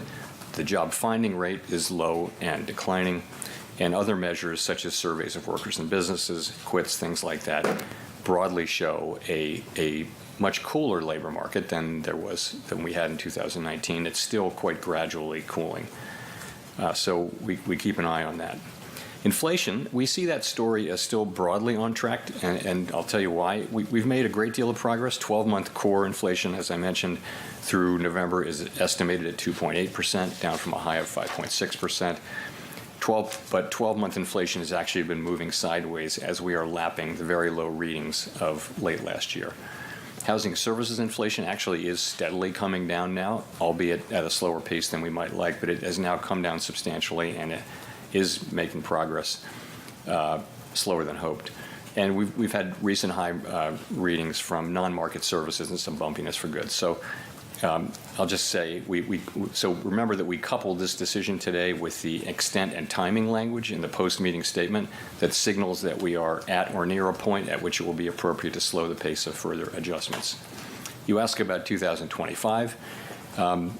I think that the slower pace of cuts for next year really reflects both the higher inflation readings we've had this year and the expectation that inflation will be higher. You saw in the SEP that risks and uncertainty around inflation we see as higher. Nonetheless, we see ourselves as still on track to continue to cut. I think the actual cuts that we make next year will not be because of anything we wrote down today. We're going to react to data. That's just a general sense of what the committee thinks is likely to be appropriate. Sorry, just one quick follow-up. Why, I guess, would you make those cuts? Like, what would be the trigger to cut? So we're to cut further after this point. I would say it this way: we've reduced our policy rate now by 100 basis points. We're significantly closer to neutral. At 4.3% and change, we believe policy is still meaningfully restrictive. But as for additional cuts, we're going to be looking for further progress on inflation, as well as continued strength in the labor market. And as long as the economy and the labor market are solid, we can be cautious about as we consider further cuts. And all of that is reflected, to your question, in the December SEP, which shows a median forecast of down 2 cuts next year compared to 4 in September. Howard Schneider with Reuters, and thanks for the opportunity to ask you a question. So this does seem similar to the dynamic in 2016 during the last transition to a Trump administration, where the committee saw slightly tighter policy, in part in expected anticipation of the fiscal policy stance that was seen evolving over the year. Some of it was a data mark-to-market exercise, and some of it was anticipation of fiscal. What's the split on this one? How much of this was accounting for inflation data that was coming in, and how much of it is expecting that there will be inflationary fiscal policy next year? I'd say I'd point to 5 or 6 things, and let me start by saying that we think the economy is in a really good place, and we think policy is in a really good place. Let's remember that the economy is growing 2.5% this year, that inflation has come down by 50% from 5.6% to 2.6%. Headline inflation is 2.5% on a 12-month basis. We're actually in a really good starting place here. But since, so what's really driving the slower rate cut path? First thing is growth is stronger, right? The economy grew faster in the second half of 2024 so far than we had expected, and is expected to be above what our expectations in September next year as well. Unemployment is lower, and in the SEP you'll see that participants think that the downside risks are less and uncertainty is less. So that's more strength, right? Inflation is higher, as we talked about. Inflation's higher this year. It's also higher in the forecast next year. I'd also point out that we're closer to the neutral rate, which is another reason to be cautious about further moves. But then getting to your point, there's also there's uncertainty. Uncertainty around inflation, I pointed out, is actually higher. It's also in the case of some people, the way I would say it is this. Some people did take a very preliminary step and start to incorporate highly conditional estimates of economic effects of policies into their forecasts at this meeting, and said so in the meeting. Some people said they didn't do so, and some people didn't say whether they did or not. So we have people making a bunch of different approaches to that. But some did identify policy uncertainty as one of the reasons for their writing down more uncertainty around inflation. And the point about uncertainty is it's kind of common sense thinking that when the path is uncertain, you go a little bit slower. It's not unlike driving on a foggy night or walking into a dark room full of furniture. You just slow down, and so that may have affected some of the people. But as I said, there's a range of approaches on the committee. If I could follow up on that, you mentioned the risk and uncertainty indexes toward the back of the document. The upside risk to inflation jumped quite substantially. The only thing really that's happened, you mentioned that the disinflationary story remains intact, yet the risk weighting has jumped to the upside. The only real thing that's happened is November 5th in the meantime. Is it fair to say that that's what's driving the higher sense of upside risk on inflation? Actually, that's not the only thing that's happened. What's happened is that our forecasts for inflation for this year, I think, are 0.5 higher than they were in September. So you had 2 months of higher inflation, September and October. As I mentioned, November is back on track, but once again, we've had a year-end projection for inflation, and it's kind of fallen apart as we've approached the end of the year. So that is certainly a large factor in people's thinking. I can tell you that might be the single biggest factor is inflation has once again underperformed relative to expectations. It's still going to be between 2.5 and 3. It's way below where it was, but we really want to see progress on inflation. As I mentioned, as we think about further cuts, we're going to be looking for progress on inflation. We have been moving sideways on 12-month inflation as the 12-month window moves. That's in part because inflation was very, very low measured in the fourth quarter of 2023. Nonetheless, as we go forward, we're going to want to be seeing further progress on bringing inflation down and keeping a solid labor market. Chris. Thank you, Chris Rugaber at Associated Press. Thanks for taking the question. In September 2018, the Fed staff in the Teal Book discussed a policy of looking through any new tariffs as long as there were one-time increases and inflation expectations remained anchored. Could you comment on if that analysis remains effective and any other thinking on tariffs generally that you can share? So I do think that the September 2018 Teal Book alternative simulations are a good place to start. I happen to have brought them here with me today. I'm sure you have them too. They're a good starting point, and I would just say, it's 6 years old analysis, but nonetheless, this is still, I think, the right questions to ask. And there were two simulations. One was seeing through, one was not. And I'd point you. There's some language in the see-through paragraph that says, that considers situations in which it might be appropriate to see through inflation, and then names some conditions in which it might not be. In any case, this is not a question that's in front of us right now. We won't face that question. We don't know when we'll face that question. What the committee's doing now is discussing pathways and understanding, again, the ways in which tariff-driven inflation can affect, tariffs can affect inflation in the economy and how to think about that. So we've done a good bit of work, all of us have, each of us has, and it puts us in position when we finally do see what the actual policies are to make a more careful, thoughtful assessment of what might be the appropriate policy response. Great. And just a quick follow. Given the recent bout of inflation that we've been through, with consumers seeing how prices can rise and businesses seeing that they can raise prices at least for some time, does that make it a little bit riskier to look through tariffs? I mean, do you feel you have to respond more quickly to inflation threats, given what we've seen in the past few years? So the main thing is, and this is also a point in these alternative simulations, is there are just many, many factors that go into how much tariffs will even go into consumer inflation. How persistent will that be? And so we just don't know really very much at all about the actual policies. So it's very premature to try to make any kind of conclusion. We don't know what will be tariffed from what countries, for how long, in what size. We don't know whether there'll be retaliatory tariffs. We don't know what the transmission of any of that will be into consumer prices. To your point as well, I wouldn't say that we know whether the last episode is or is not a good model for what happened. You pointed out we've just been through a period of high inflation. We've just gotten through that period. That's a difference. there was also quite a bit of diversion of trade away from China to other countries since that may have effects. I don't know. I just think we need to take our time, not rush, and make a very careful assessment, but only when we've actually seen what the policies are and how they're implemented. And we're just not at that stage. We're at the stage of doing what other forecasters are doing, which is kind of thinking about these questions, but not trying to get to definitive answers for some time.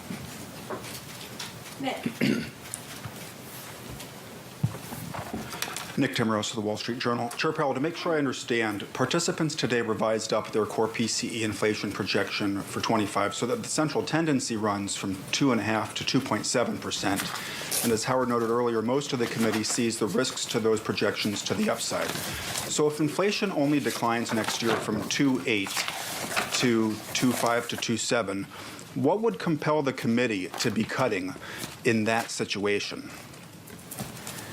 Let me find these numbers. So we have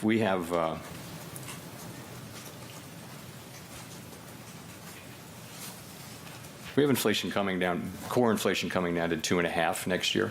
That'd be significant progress. You see a slower path. I think that does take on board that we want to see real progress, but we'd be seeing meaningful progress to get inflation down to that level. That wouldn't be all the way to 2%, but that would be better than this year. This year will be 2.8 or 2.9. That would be meaningful. We also have to think about the labor market, and while we have the labor market forecast as being in good shape, we are also mindful that it is still out there very gradually cooling, so far in an orderly, gradual way. But it's also something we need to keep our eye on. I guess if I could follow up, if somebody looked at these projections and also the insertion of the extent and timing language in the statement, which has been used at times in the past when the committee thinks maybe it's going to be on hold for a while, and they said, gee, this looks like it could be the last rate cut for some time, would they be mistaken to infer that?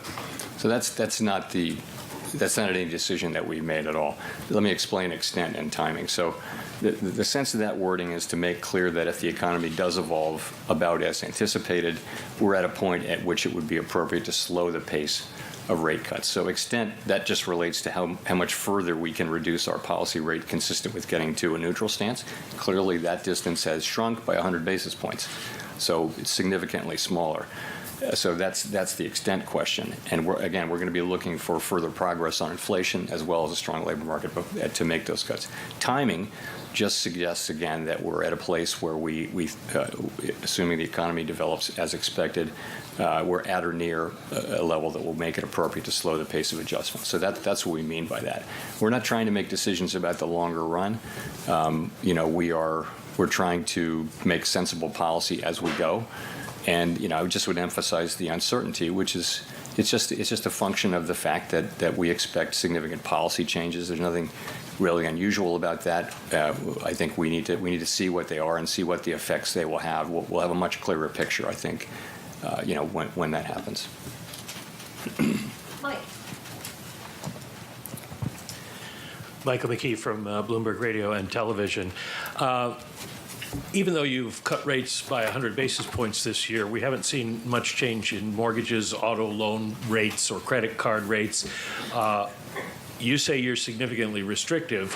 Are you running a risk that the markets are fighting against you and the economy could be more at risk of a slowdown than you anticipate? So the rates that you talked about are really longer run rates, and they are affected to some extent by Fed policy, but they're also affected by many other things. And longer rates have actually gone up quite a bit since September, as you well know, and those are the things that drive, for example, mortgage rates more than short-term rates do. So we look at that, but we look at all financial conditions, and then we look at what's happening in the economy. So what we see happening in the economy, again, is most forecasters have been calling for a slowdown in growth for a very long time, and it keeps not happening.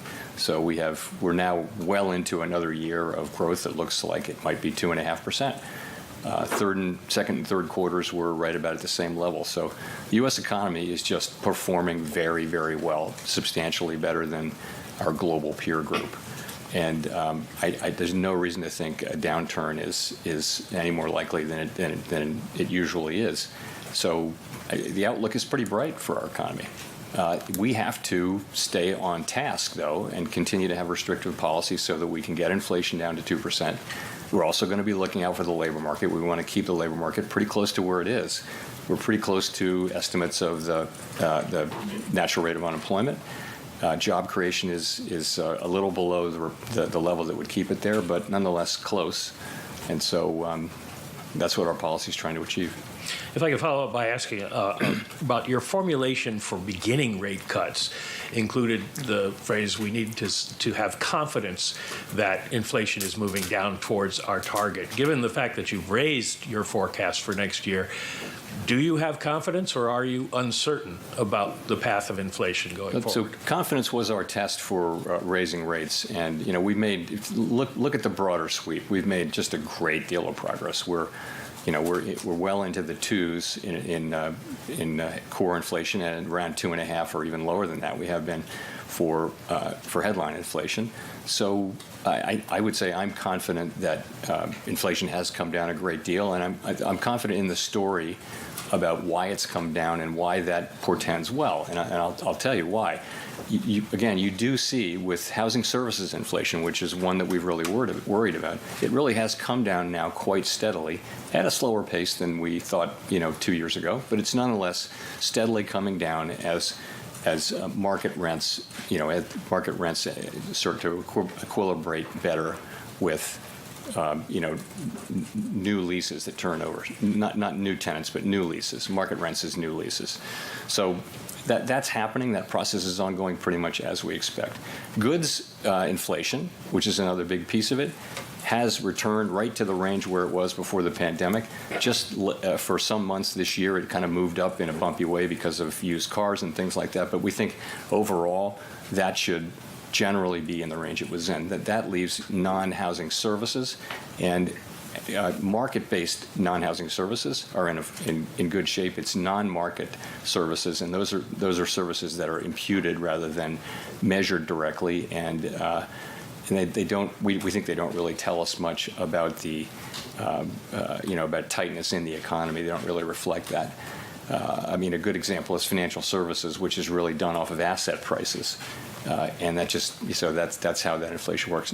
So the overall picture, the story of why inflation should be coming down, is still intact. In particular, the labor market. Look at the labor market. It is cooler by so many measures now, modestly cooler than it was in 2019, a year when inflation was well under 2%. So it's not a source of inflationary pressures. Not to say there aren't regional and particular professions where labor is tight. But overall, you're not getting inflationary impulses of any significance from the labor market. So what's the story? The story is still just we're unwinding from these large shocks that the economy got in 2021 and 22 in, for example, housing services, and now also in insurance in particular, where costs went up, and those are now being reflected later in housing insurance. It's real inflation, but it doesn't portend persistently high inflation. So we and most other forecasters still feel that we're on track to get down to 2%. It might take another year or two from here, but I'm confident that that's the path we're on, and our policy will do everything it can to assure that that is the case. Colby.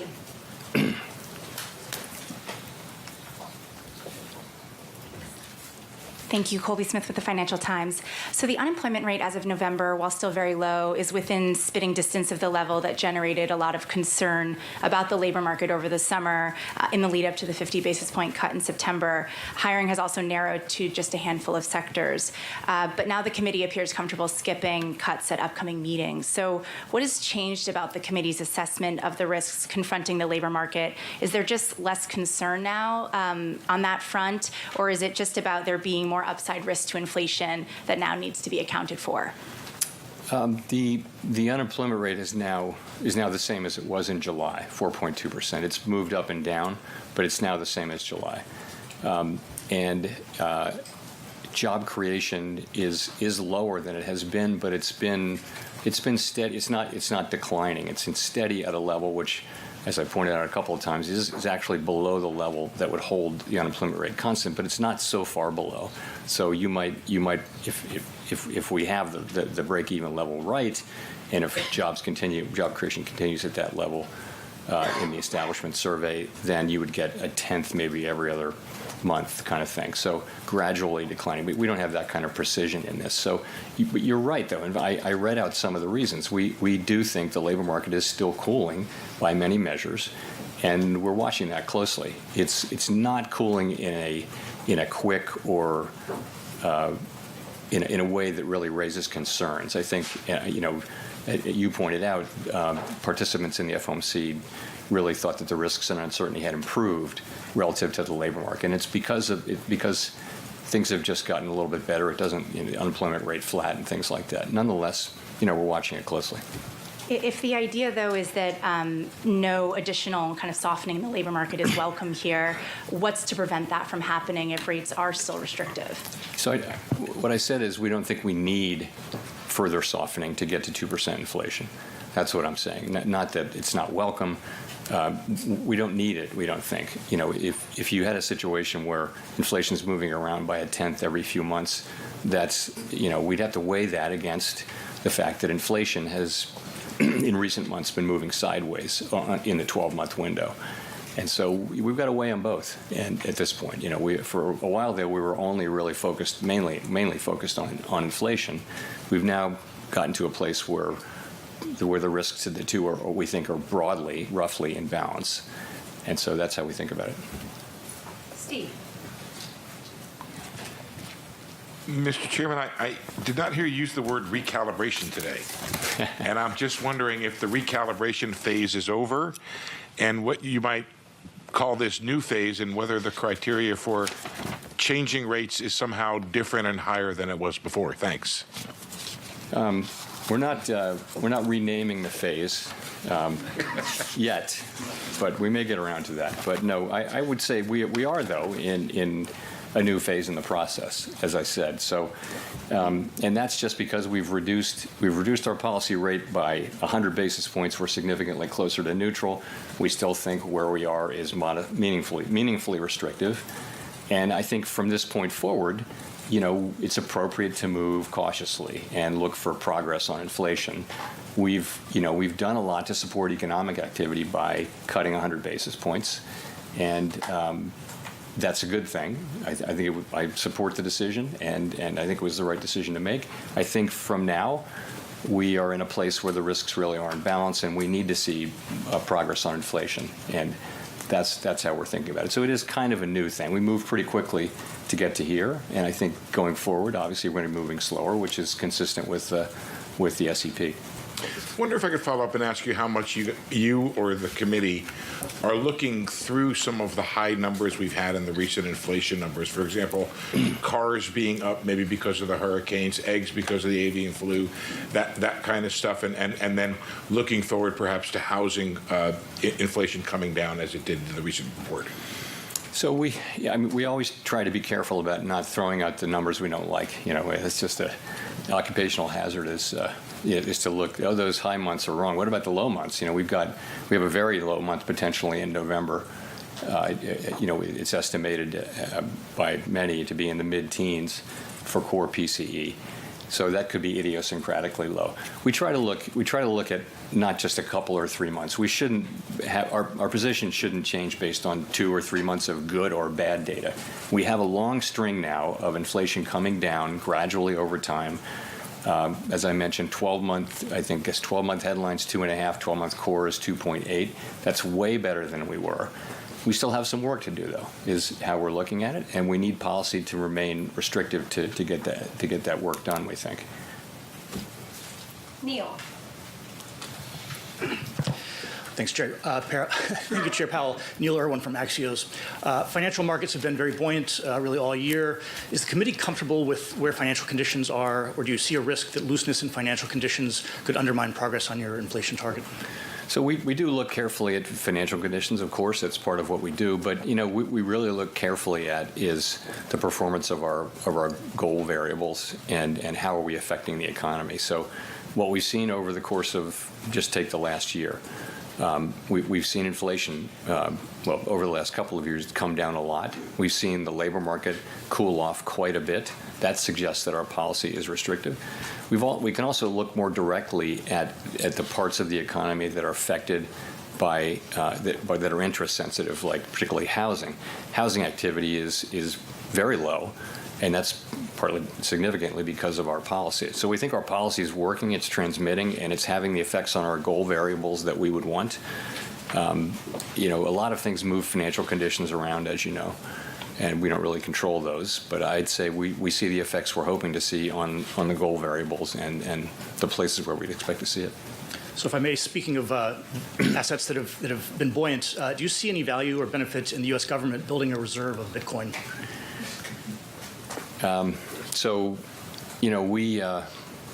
We're not allowed to own Bitcoin. The Federal Reserve Act says what we can own, and we're not looking for a law change. That's the kind of thing for Congress to consider, but we are not looking for a law change at the Fed. Andrew. Hey, happy holidays, Mr. Chairman. Thanks for taking our questions. I was wondering if you are satisfied with the way 2024 is ending, if you're confident that we've avoided the recession that forecasters were predicting as inevitable a couple years ago.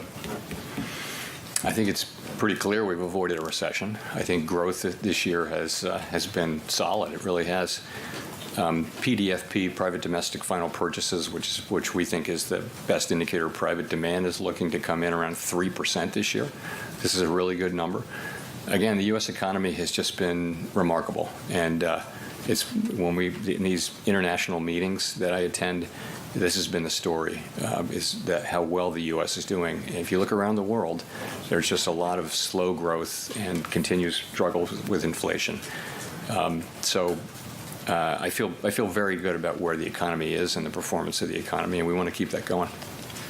The other thing I just wanted to ask about was the you guys have noted that the unemployment rate is still low. However, employment rates have fallen rather quickly. The prime age employment rate has fell by about half a percent rather recently. The question, I guess, is do you think there's maybe more downside momentum in the labor market than the unemployment rate alone is signaling? I don't think so, no. I think overall, if you look at it, prime age participation is still very high. What's going on in the labor market is that the hiring rate is low. So if you have a job, you're doing very well, and layoffs are very low, right? So people are not losing their jobs in large numbers, unusually large numbers.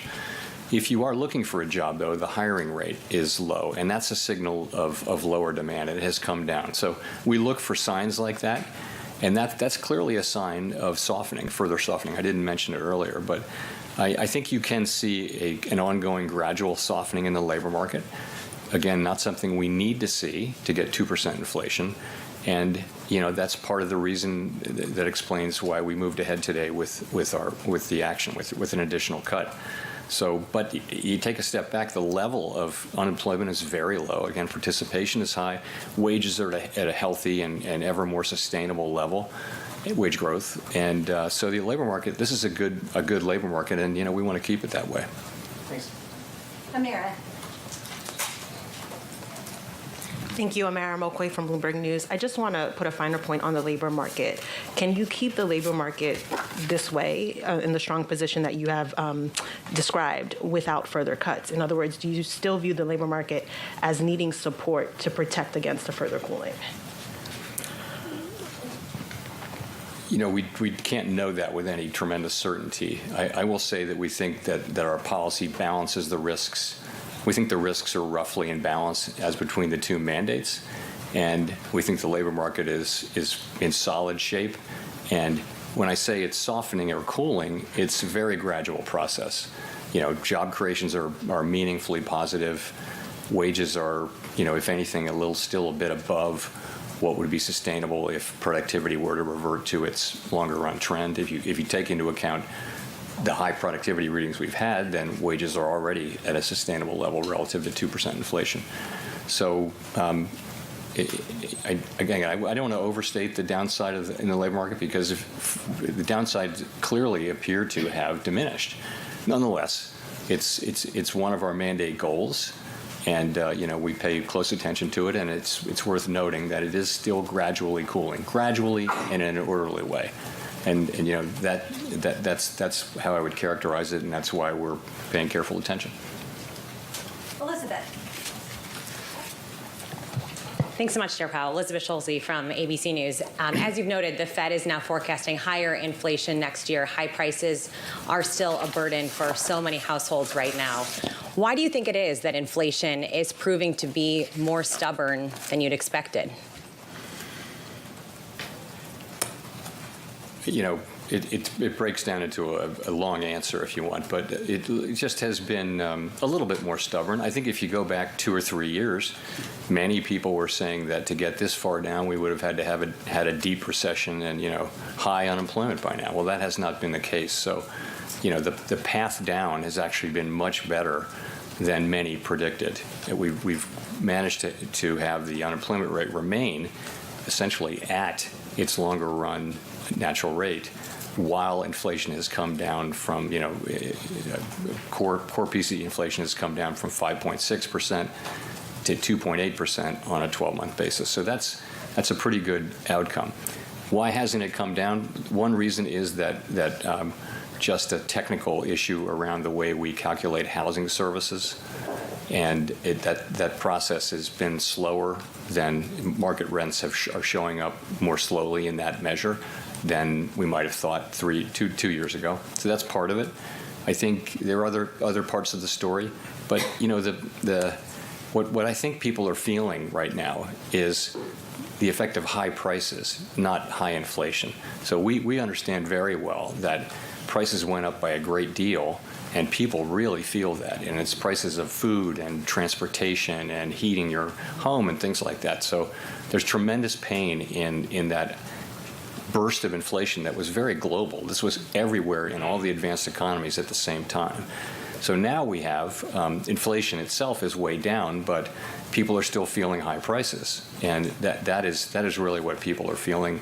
The best we can do for them, and that's who we work for, is to get inflation back down to its target and keep it there, so that people are earning big real wage increases, so that their wages are going up.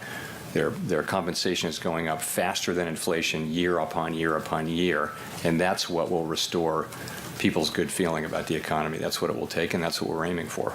And as we look ahead to next year, what do you see as the biggest challenge to the economy under the next administration? I feel very good about where the economy is. Honestly, I'm very optimistic about the economy, and we're in a really good place. Our policy's in a really good place. I expect another good year next year. Edward.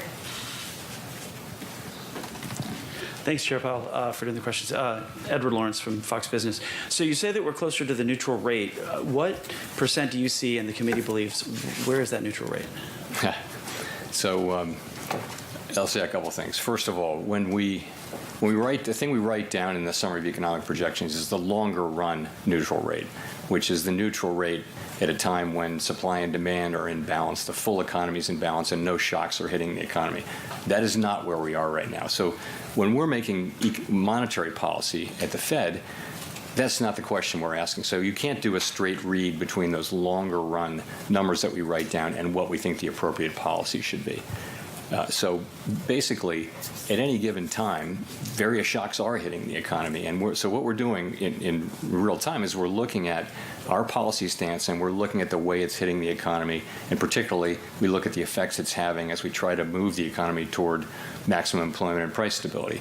And the answer can be, there are things that affect the economy that are lasting but not permanent. And the ones that are permanent are the ones that would be in our star.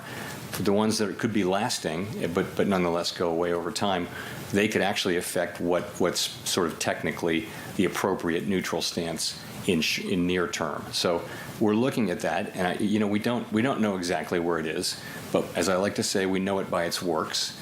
And I think what we know for sure is that we're 100 basis points closer to it right now. There are many estimates of where that might be, and we know we're a lot closer to it, and I think we're in a good place. But I think from here, it's a new phase, and we're going to be, cautious about further cuts. But I think that the markets are looking for a little more clarity. I mean, I've heard estimates from 2.9% to 4%. I think the markets would like to see a little more clarity about a year out, 18 months out, as to where that goalpost, for lack of a better term, is, because at the moment it looks big. Yeah, I mean, honestly, there are countless models of what a neutral rate might be at any given time. There are empirical models, there are theoretical models, there are things that combine them, and they have as many different answers as you'd like. So there is no real certainty. And I mean, it's actually a good thing to know that we don't know exactly where it is. So you're not tempted to think, oh, I think this model or this estimate is right. You just have to be open to the empirical data that are coming in, and also how it's affecting the outlook. And it's not made any easier by the fact that that our policy works with long and variable lags.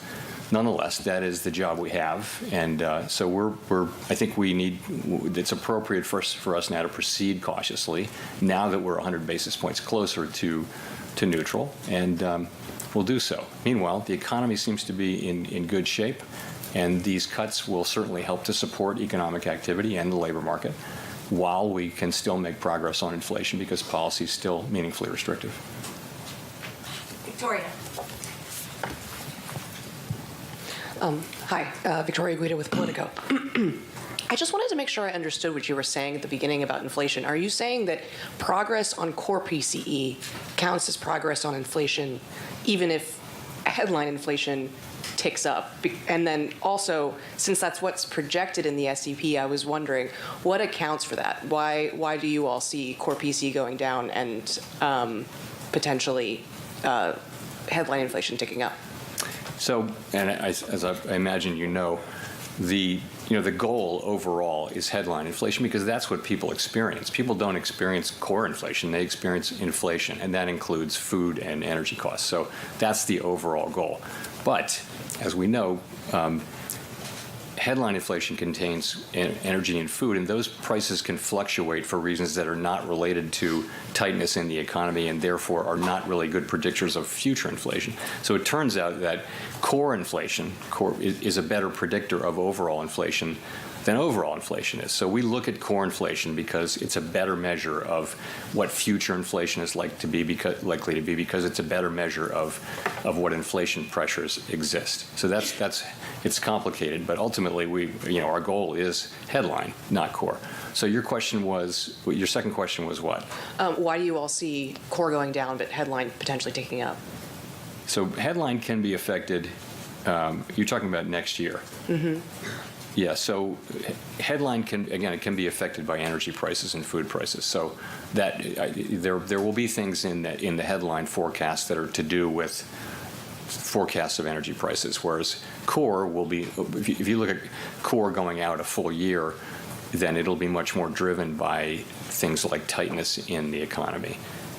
So that's why the two can go in different directions. Headline has been lower, as you know, most of this year, but that's because energy prices have been coming down, which is a great thing for people, but energy prices will come down and they will go up, and it won't really be telling us anything about how tight the economy is and how future inflation will perform. Do geopolitical risks factor in at all to how you're thinking about energy prices? So we monitor geopolitical risks really quickly, but really carefully rather. But I would say so far those risks nothing has come out of those risks that has really been important for the United States economy. The single thing that you would look to is the price of oil, given that we're talking about the Middle East and Ukraine, but that is a good summary statistic for the kind of thing that could go wrong with global turmoil. But the price of oil has been coming down, and because of global supply conditions. So the U.S. is not feeling really the effects of geopolitical turmoil, but we are certainly at a time of elevated geopolitical turmoil, and it remains a risk. Kelly. Thanks, Chair Powell. Kelly O'Grady from CBS News. I want to go back to something that you said a minute ago, that wage growth is outpacing inflation now. It wasn't the case for some time, of course. It's partly why Americans haven't felt much relief in their wallets from prices yet. But with inflation ticking up, how worried are you the progress in closing that gap could go away?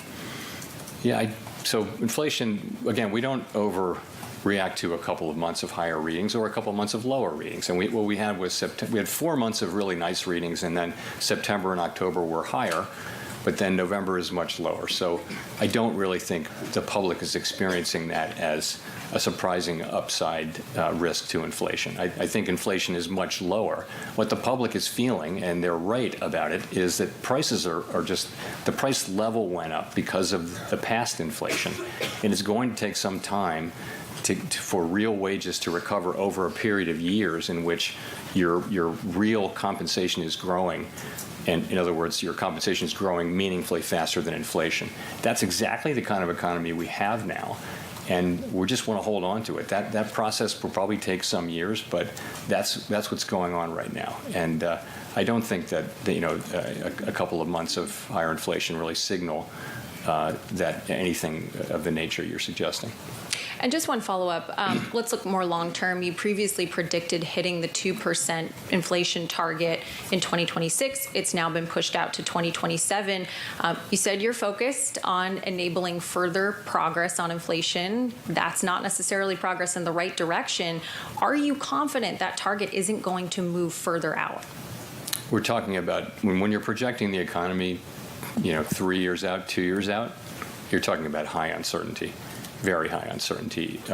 We really, at that point, that's not possible to confidently predict where the economy is going to be in 3 years.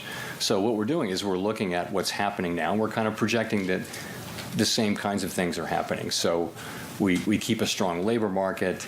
Housing services inflation comes down. Goods inflation settles down, and non-market services return to their prior level. All of those things should happen over time, and those pieces come together. There's every reason to think that they will.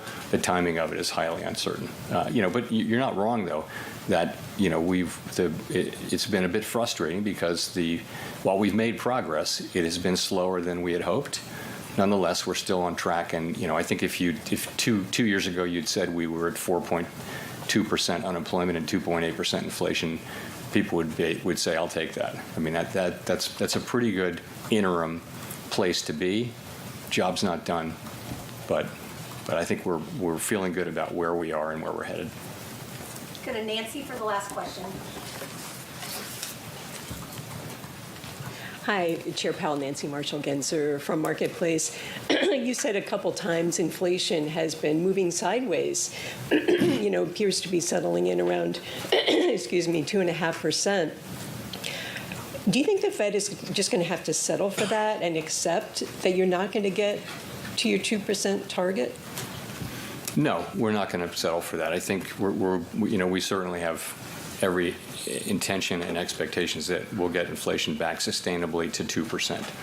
That is, and I am confident we will achieve that. It has taken longer, but you have to be, we are making progress. We have made a great deal of progress, and we'll continue to do so and get back to 2% inflation. That's what we owe the public, and we're committed to achieving it. In that case, can you rule out a rate hike next year? You don't rule things completely in or out in this world. That doesn't appear to be a likely outcome. I think we're at 4.3%. That's meaningfully restrictive, and I think it's a well-calibrated rate for us to continue to make progress on inflation while keeping a strong labor market. So, thank you very much. That right there, arguably not the Federal Reserve's finest hour. After reducing interest rates by 25 basis points straight out of the gate in that news conference, asked an obvious question. Why do this when you're expecting inflation to remain above target? The chairman acknowledging today was a closer call, that we've cut interest rates by 100 basis points across 3 meetings. The recalibration phase is over. We're in a new phase. Things are foggier, they're darker, you move more slowly. Well, this was the price reaction to that in the market. Equities slammed, down 1.5% on the S&P, on the Nasdaq down by more than 2%. The small caps, some outperformance on the small caps going into the decision, real underperformance coming out of it. The small caps down by 2.8% in the bond market. Big move at the front end of the curve. Yields up across the curve, 2s, 10s and 30s on a 2-year, up by more than 10 to 4.34. 82. And off the back of that, in foreign exchange, as you might expect, the dollar stronger against everything in G10, ripping up EM. Euro dollar breaking down through 104 and threatening to do the same to 103. Euro dollar right now at 103.64. We all had questions about the forecasts. Why have you bumped it up on inflation? Why are you projecting higher inflation than you were projecting back in September? Why have you reduced the number of interest rate cuts from 4 to 2 in the median dot for the dot plot in 2025? Is it about the data, or is it about Donald Trump? Take a listen to the chairman of the Federal Reserve. Some people did take a very preliminary step and start to incorporate highly conditional estimates of economic effects of policies into their forecast at this meeting, and said so in the meeting. Some people said they didn't do so, and some people didn't say whether they did or not. So we have people making a bunch of different approaches to that. But some did identify policy uncertainty as one of the reasons for their writing down more uncertainty around inflation.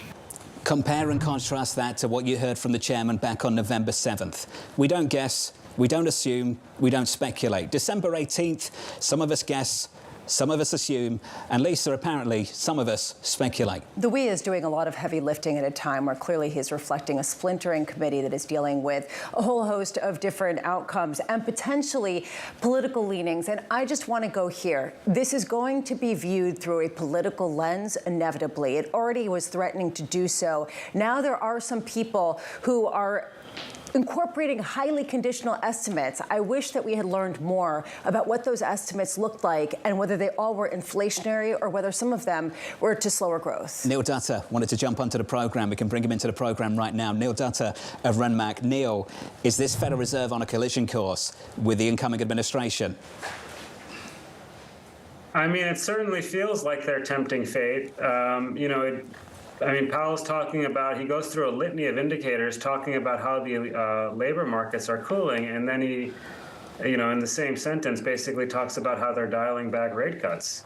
So I think that's a problem. And, I think the optimistic take around this is by making the forecast adjustments that they've made, they're actually, in some respects, lowering the bar for additional action, early next year.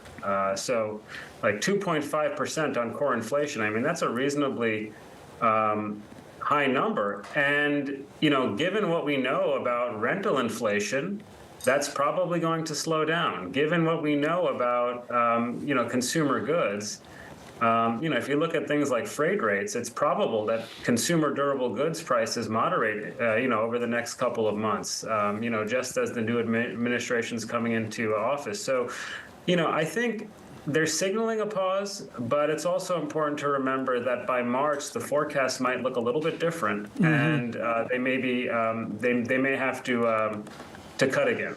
Neil, you were my economist of the year 2 years ago. You were optimistic when few were. Now you've switched, flat out switched. There's no other way to put it. How off is Atlanta GDP now at 3.1%? Does Powell know something we don't know, and those visible present numbers are just flat out wrong? I never think, I don't think the Fed really has an economic forecasting edge of any meaningful degree. Tom, the Fed doesn't have a GDP mandate, so it's interesting to see how much Powell was talking up gross domestic product, private final, domestic sales. I thought that was pretty interesting, quite revealing, actually, because that was sort of a way for him to avoid the questions around the labor market. And we know that duration of unemployment, as an example, has gone up by 2 to 3 weeks over the last couple of months. Leaving that aside, you're right. I am more cautious. I remember 2 years ago, around this time, the consensus was conditioned for, basically everyone was penciling in recession. And all I did was point out the fact that the labor markets were fine and housing stocks were moving up and to the right. Fast forward to today, it's literally the opposite situation. Everyone is sanguine on growth. It's very difficult to talk about recession. No one really wants to hear it. And at the same time, we know that the labor markets are slowing by Powell's own admission, okay? And just pull up a chart of home building stocks.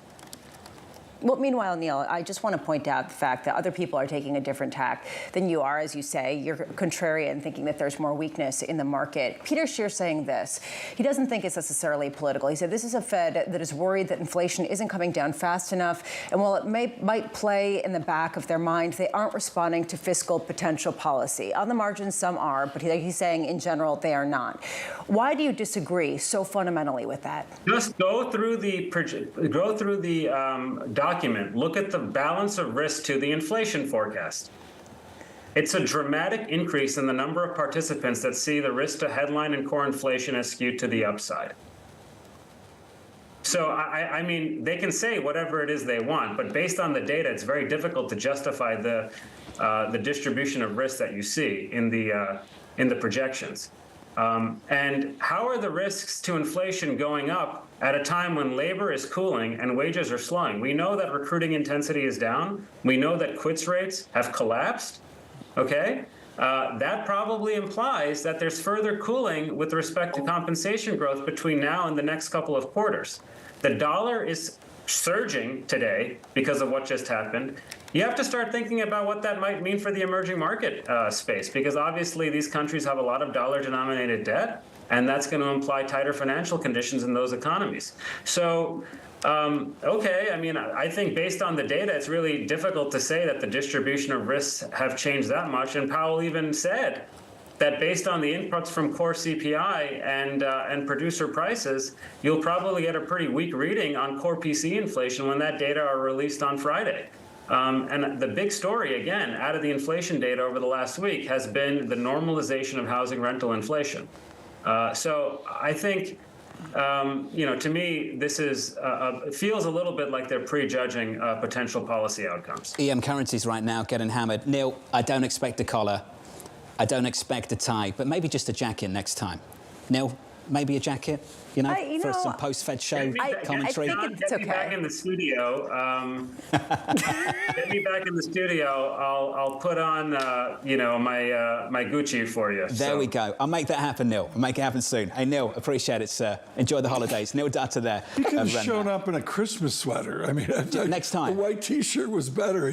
I've got one with Roberta Baggio on the back. Do you really? Yeah, number 10. Oh, but do you have Christmas little things sweater. hanging off of it, like the little tassels? No, not with jingle bells going on it. And like lights? It says lights, no glitter. It says Monday.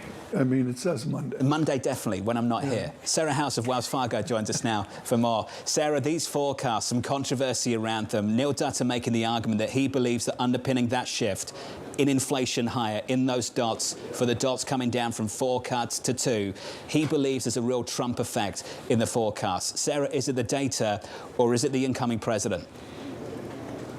I think it's a little bit of both, John. So I think you've seen, certainly there's been a little bit stronger momentum in terms of the inflation numbers. That's why you got the upward revisions to the Q4 numbers here for this year. But I think when you look at just the magnitude of the change as well as the balance of risks, we heard Powell say that at least some participants included some assumptions around policy and some didn't say if they were. So I think there is a little bit of recentering the risks around the forecast within these projections. Sarah, when you do all the math at Wells Fargo, as you do with Jay Bryson, when you sum it up, what are you going to watch forward to the next Fed meeting? I mean, Neil Dutta just said GDP is not part of the mandate. Do we watch the jobs report? Do we look at inflation? I mean, what really matters in the guesstimate forward into late January? Yeah, it's jobs and inflation. So I think after today's meeting, it's a little bit more on inflation. So I think that's one of the big takeaways is we're seeing that emphasis shift back towards more of a focus on inflation after I think the labor market took more of the spotlight in the late summers. We had a couple-week jobs report, unemployment rate going up pretty quickly there. But I think today's message was they have less conviction about that downward path of inflation. So I think the next few reports, especially getting through the first quarter where year, there's a lot of questions about residual seasonality. So do we actually see enough of a slowdown where you start to see that 12-month trend, which Powell talked about so much in today's press conference? Do you see that begin to come back down? But they are still looking at the labor market, and I think that did feature in not just today's cut, but also still what is an easing bias, where they do have a couple more rate cuts penciled in for next year because, as you heard Powell also talk about in the press conference, they're still seeing that labor market cool. Right now we're seeing markets respond pretty strongly to this, and people forecasting that maybe, at least this is the implication, this could potentially make a more difficult circumstance, particularly for smaller companies. From your vantage point, on the margins, if this is a Fed that sees itself in a dark room full of furniture or in a foggy land that's moving more slowly, that on the margins is going to slow your expectations, Sarah, for growth next year? I think a little bit. I mean, we're still looking for 3 rate cuts next year, so not terribly different from what the Fed has penciled in. But of course, when they come, could have implications for what happens with financial conditions over the coming months. So I think when we look at the inflation picture, the rate picture, I think overall we're not seeing a meaningful dialing back of policy in the months ahead to the same extent that we were over the past 4 months, where you still have the real rates, closer to 1.5%. So not much change there, and I think that is still likely to be a headwind, particularly in some sectors, like Neil was talking about home builders.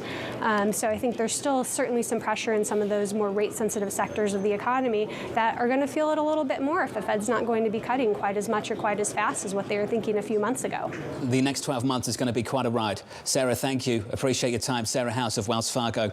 This is the Fed Decides, a Bloomberg Surveillance Special, live on Bloomberg TV and on Bloomberg Radio. If you are just joining us, a 25 basis point reduction from the Federal Reserve about an hour and 35 minutes ago, followed up by quite a news conference with the chairman, Jay Powell. Lots of questions about the forecast. They revised their forecast for inflation a bit higher for 2025 and beyond, and they took down their projection for interest rate reductions for next year, down from 4 in the median dot, down to 2.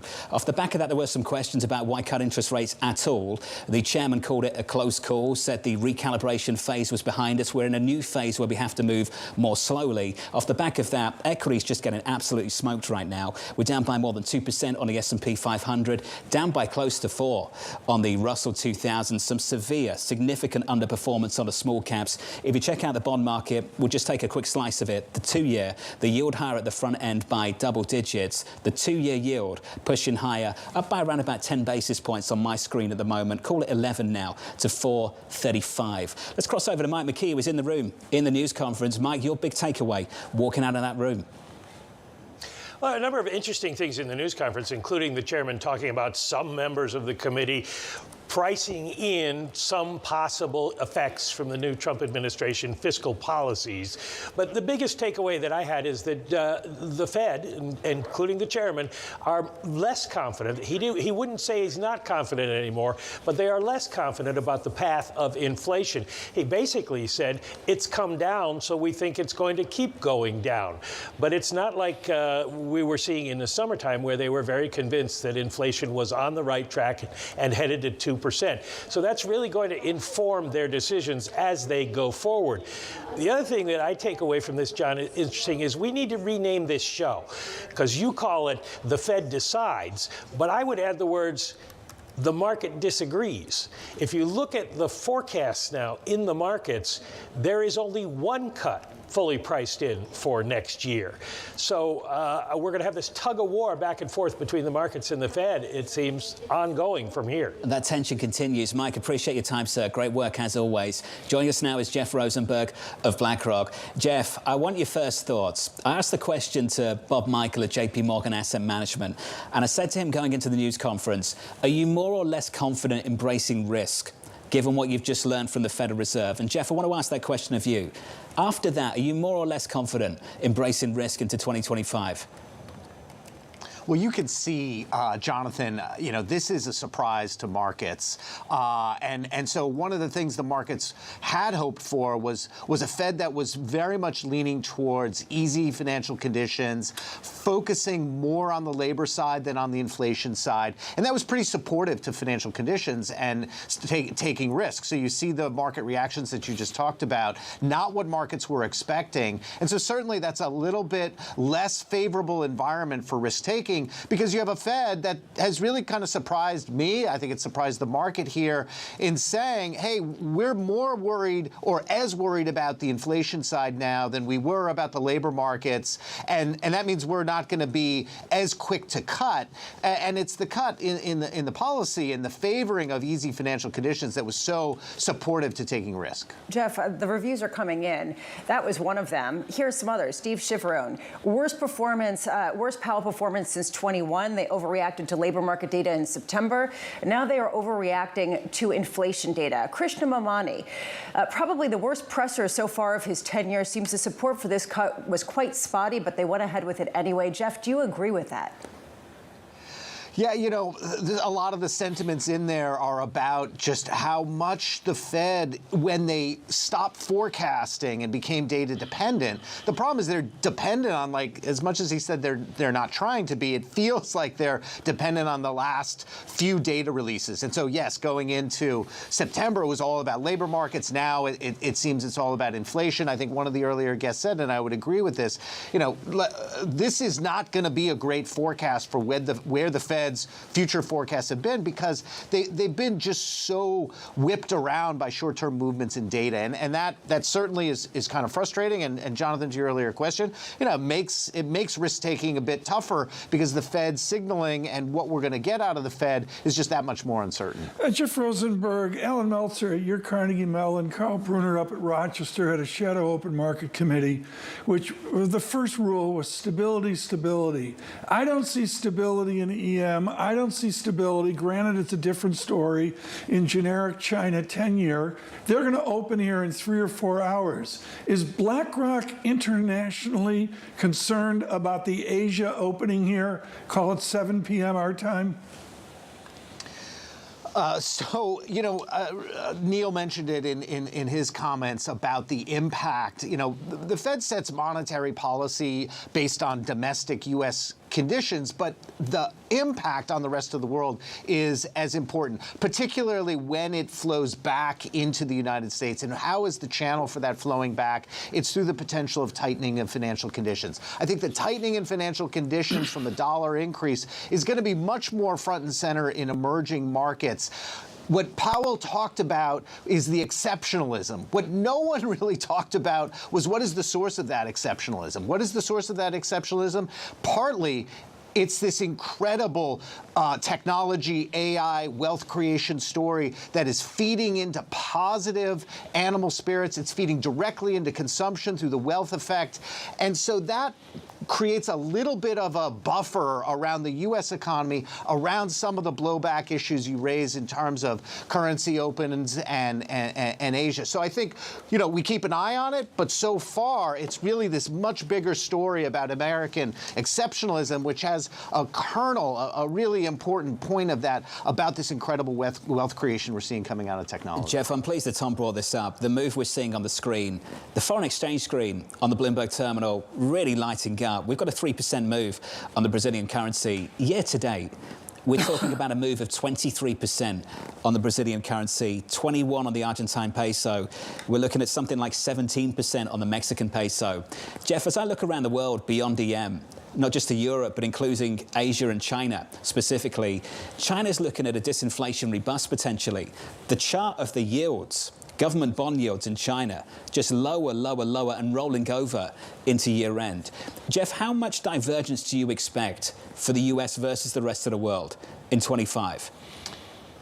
Yeah, we're really exiting. We talked about exiting the phase of monetary policy. We're also exiting this phase of kind of harmonized macroeconomic implications for inflation that was then feeding into harmonization for central bank policies. And so as kind of the reasons that Powell talked about for that decline in inflation without kicking up unemployment rate, it was really about the restoration of supply chains and the post-COVID impact. That was a global impact. That's now starting to dissipate. And what's coming in the aftermath of that are a lot more of the idiosyncratic, country-specific fundamentals driving those economies' performance, the currency. You mentioned a bunch of different countries there, from Brazil to Argentina to China. That's really all about domestic economic policies, economic performance that is driving. And so that's really a market environment of divergences rather than convergences.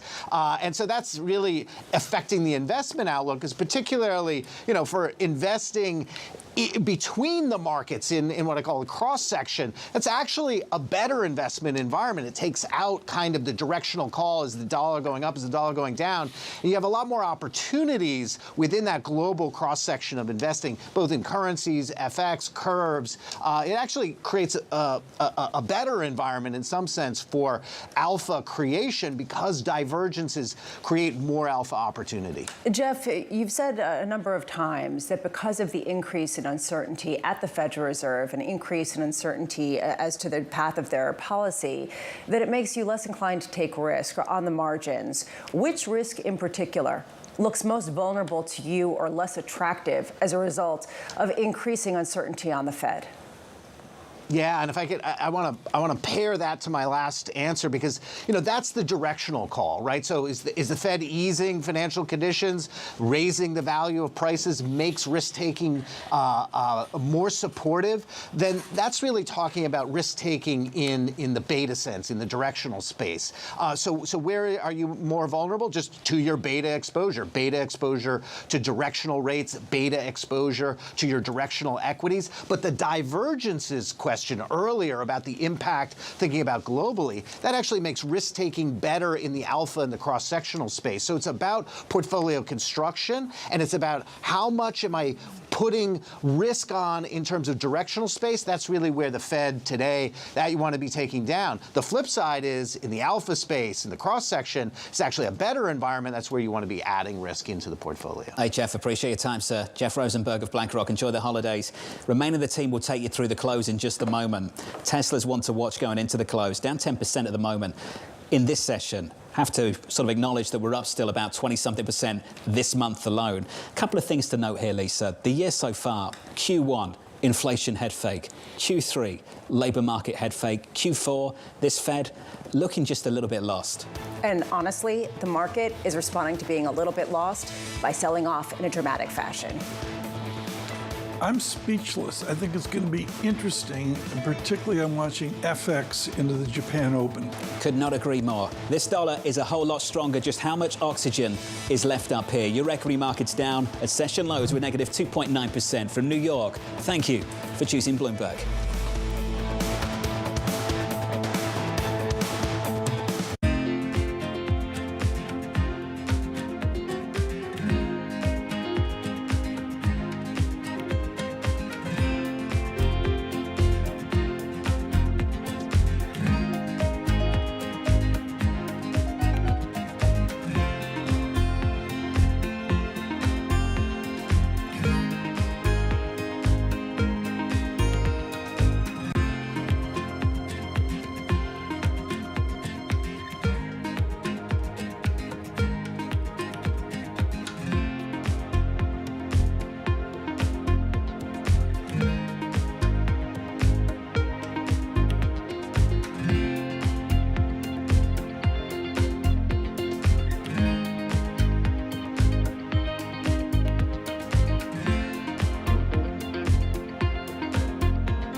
news that move markets are on Bloomberg. Our budget proposes an additional $3 trillion of deficit reduction over 10 years.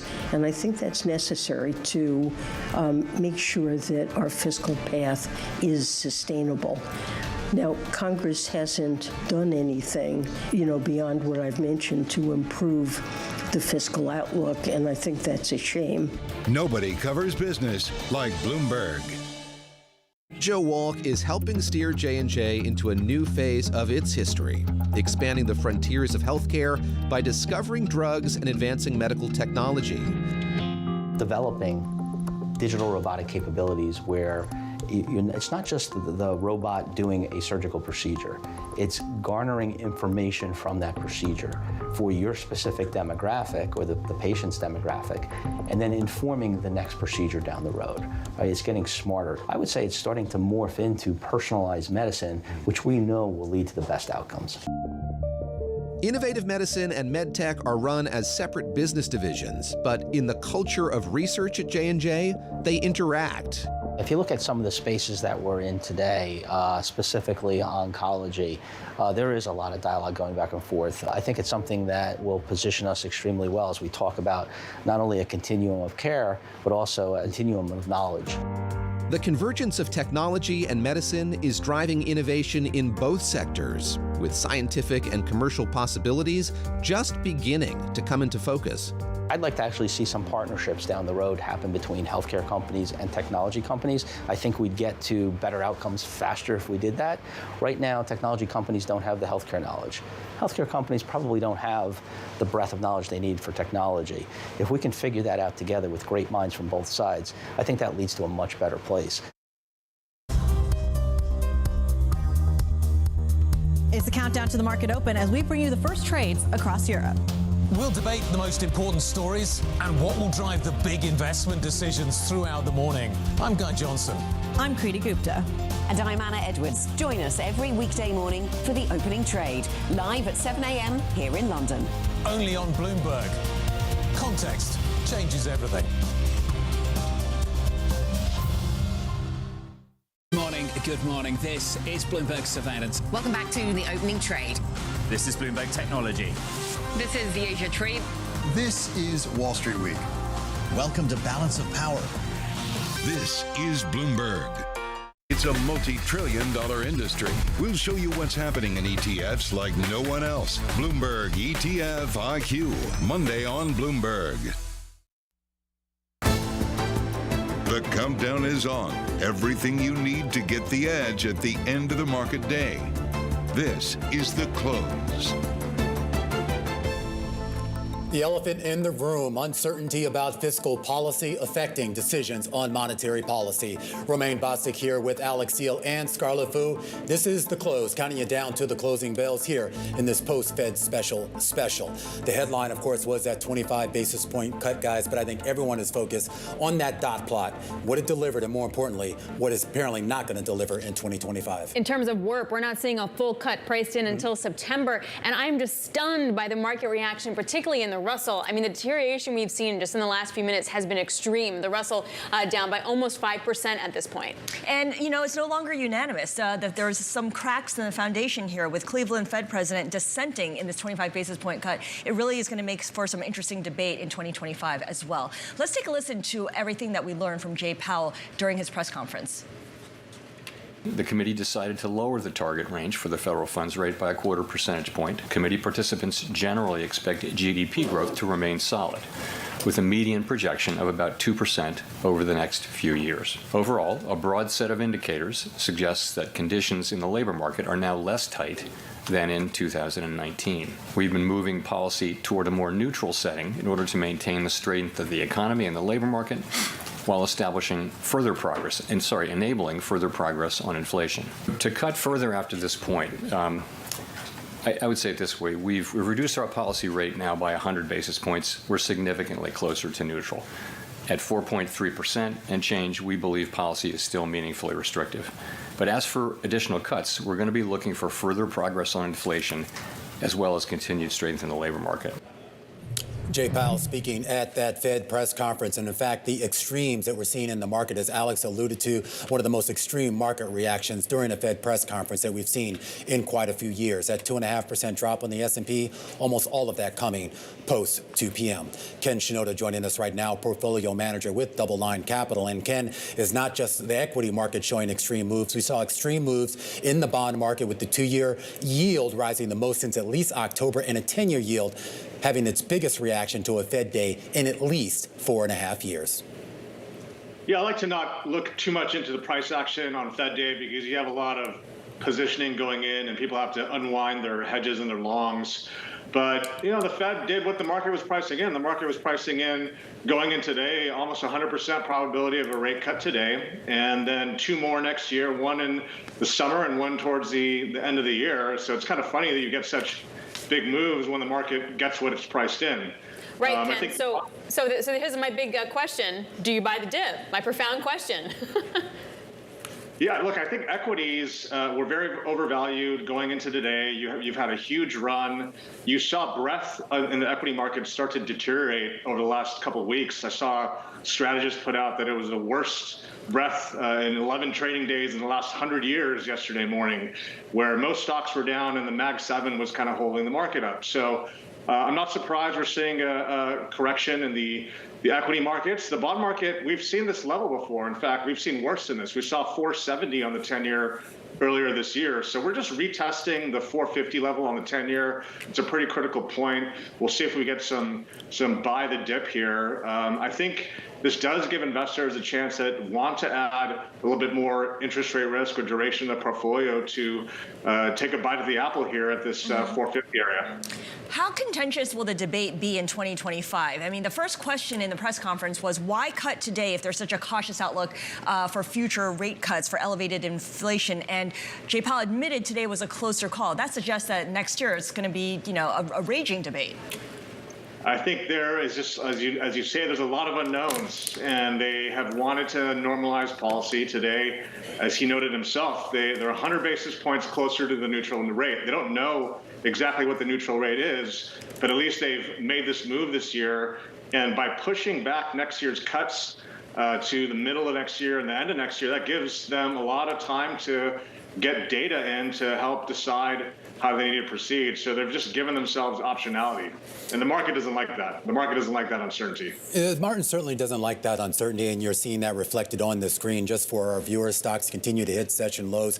Bitcoin down 5%. The VIX now above 22. And Ken, I pose this question back to you. When it comes to uncertainty and maybe the potential for volatility going forward, how much should we make of the lack of consensus around this meeting? I know we have to wait a few weeks to see the minutes here, but you're going into 2025 with policymakers clearly divided. That's clearly evident in the dot plot. No one seems to really know what the Fed should do next.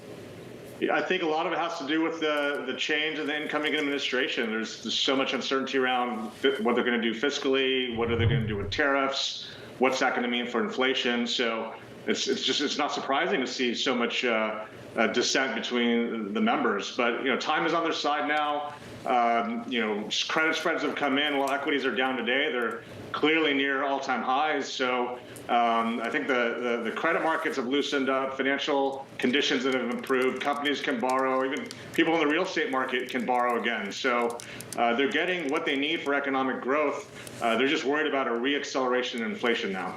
So if that's the case, what do you do in the bond market and the long end in particular? Yeah, we like being underweight the long end. I mean, maybe not right quite the second after this big sell-off. I wouldn't be selling into today's pressure, but the fiscal risks are out there. There's a lot of talk about what's the right term premium. Is there going to be more bond issuance in the future? So generally speaking, we don't really like ultra long end exposure. And when I say that, I mean things like 30-year treasuries. But you can still put together a very attractive intermediate term or shorter term bond portfolio. And with this rise in the base rate, you can buy some credit assets, put them together, and get about a 6 to 7% yield. That's on par with long run equity returns, and that's positive real return after inflation expectations today. Ken, based on what you heard today, what data point becomes the most important now going forward? I think it's a mix. I think inflation is obviously going to continue to be important, but they're closely watching the job market. That's what they were most concerned about. They've been recently alleviated with stronger jobs report in November. So I think they had stopped really looking at inflation so much, thinking that they had won that battle, and really they just needed to save the labor market. But now I think both those two things have reared their heads back into their minds. Ken Shinoda over at Double Line Capital. Thanks to him, and we'll catch up with him again in the new year, I'm sure, as we parse the market reaction, guys, to that big Fed decision. Of course, a reaction not necessarily to that 25 basis point cut, but more what it's forecasting for 2025. Yeah, and really the question is, how are you pricing in any Trump policies? And you could see even from the Fed that some actually did say that they were looking at it, others didn't address it, and others said they weren't. But then Powell keeps talking about, we're trying to look through this and look past it, and it's like, no one else is. Right, exactly. Maybe you guys aren't on the same page, and it makes for an incredibly messy way of projecting what's coming ahead. We have a lot to parse here as we move closer to the closing bell. Sit tight here. A simulcast coming up as we break down all of the market reaction in response to today's big Fed meeting. That's coming up now on The Close. Hey, you got me with... And right now, we are 2 minutes away from the end of the trading day. Romaine Bostic alongside Alex Seal and Scarlett Fu taking you to the closing bell, a global simulcast. It starts right now. Carol Master and Tim Stenovic in the radio booth as we welcome our audiences across all of our Bloomberg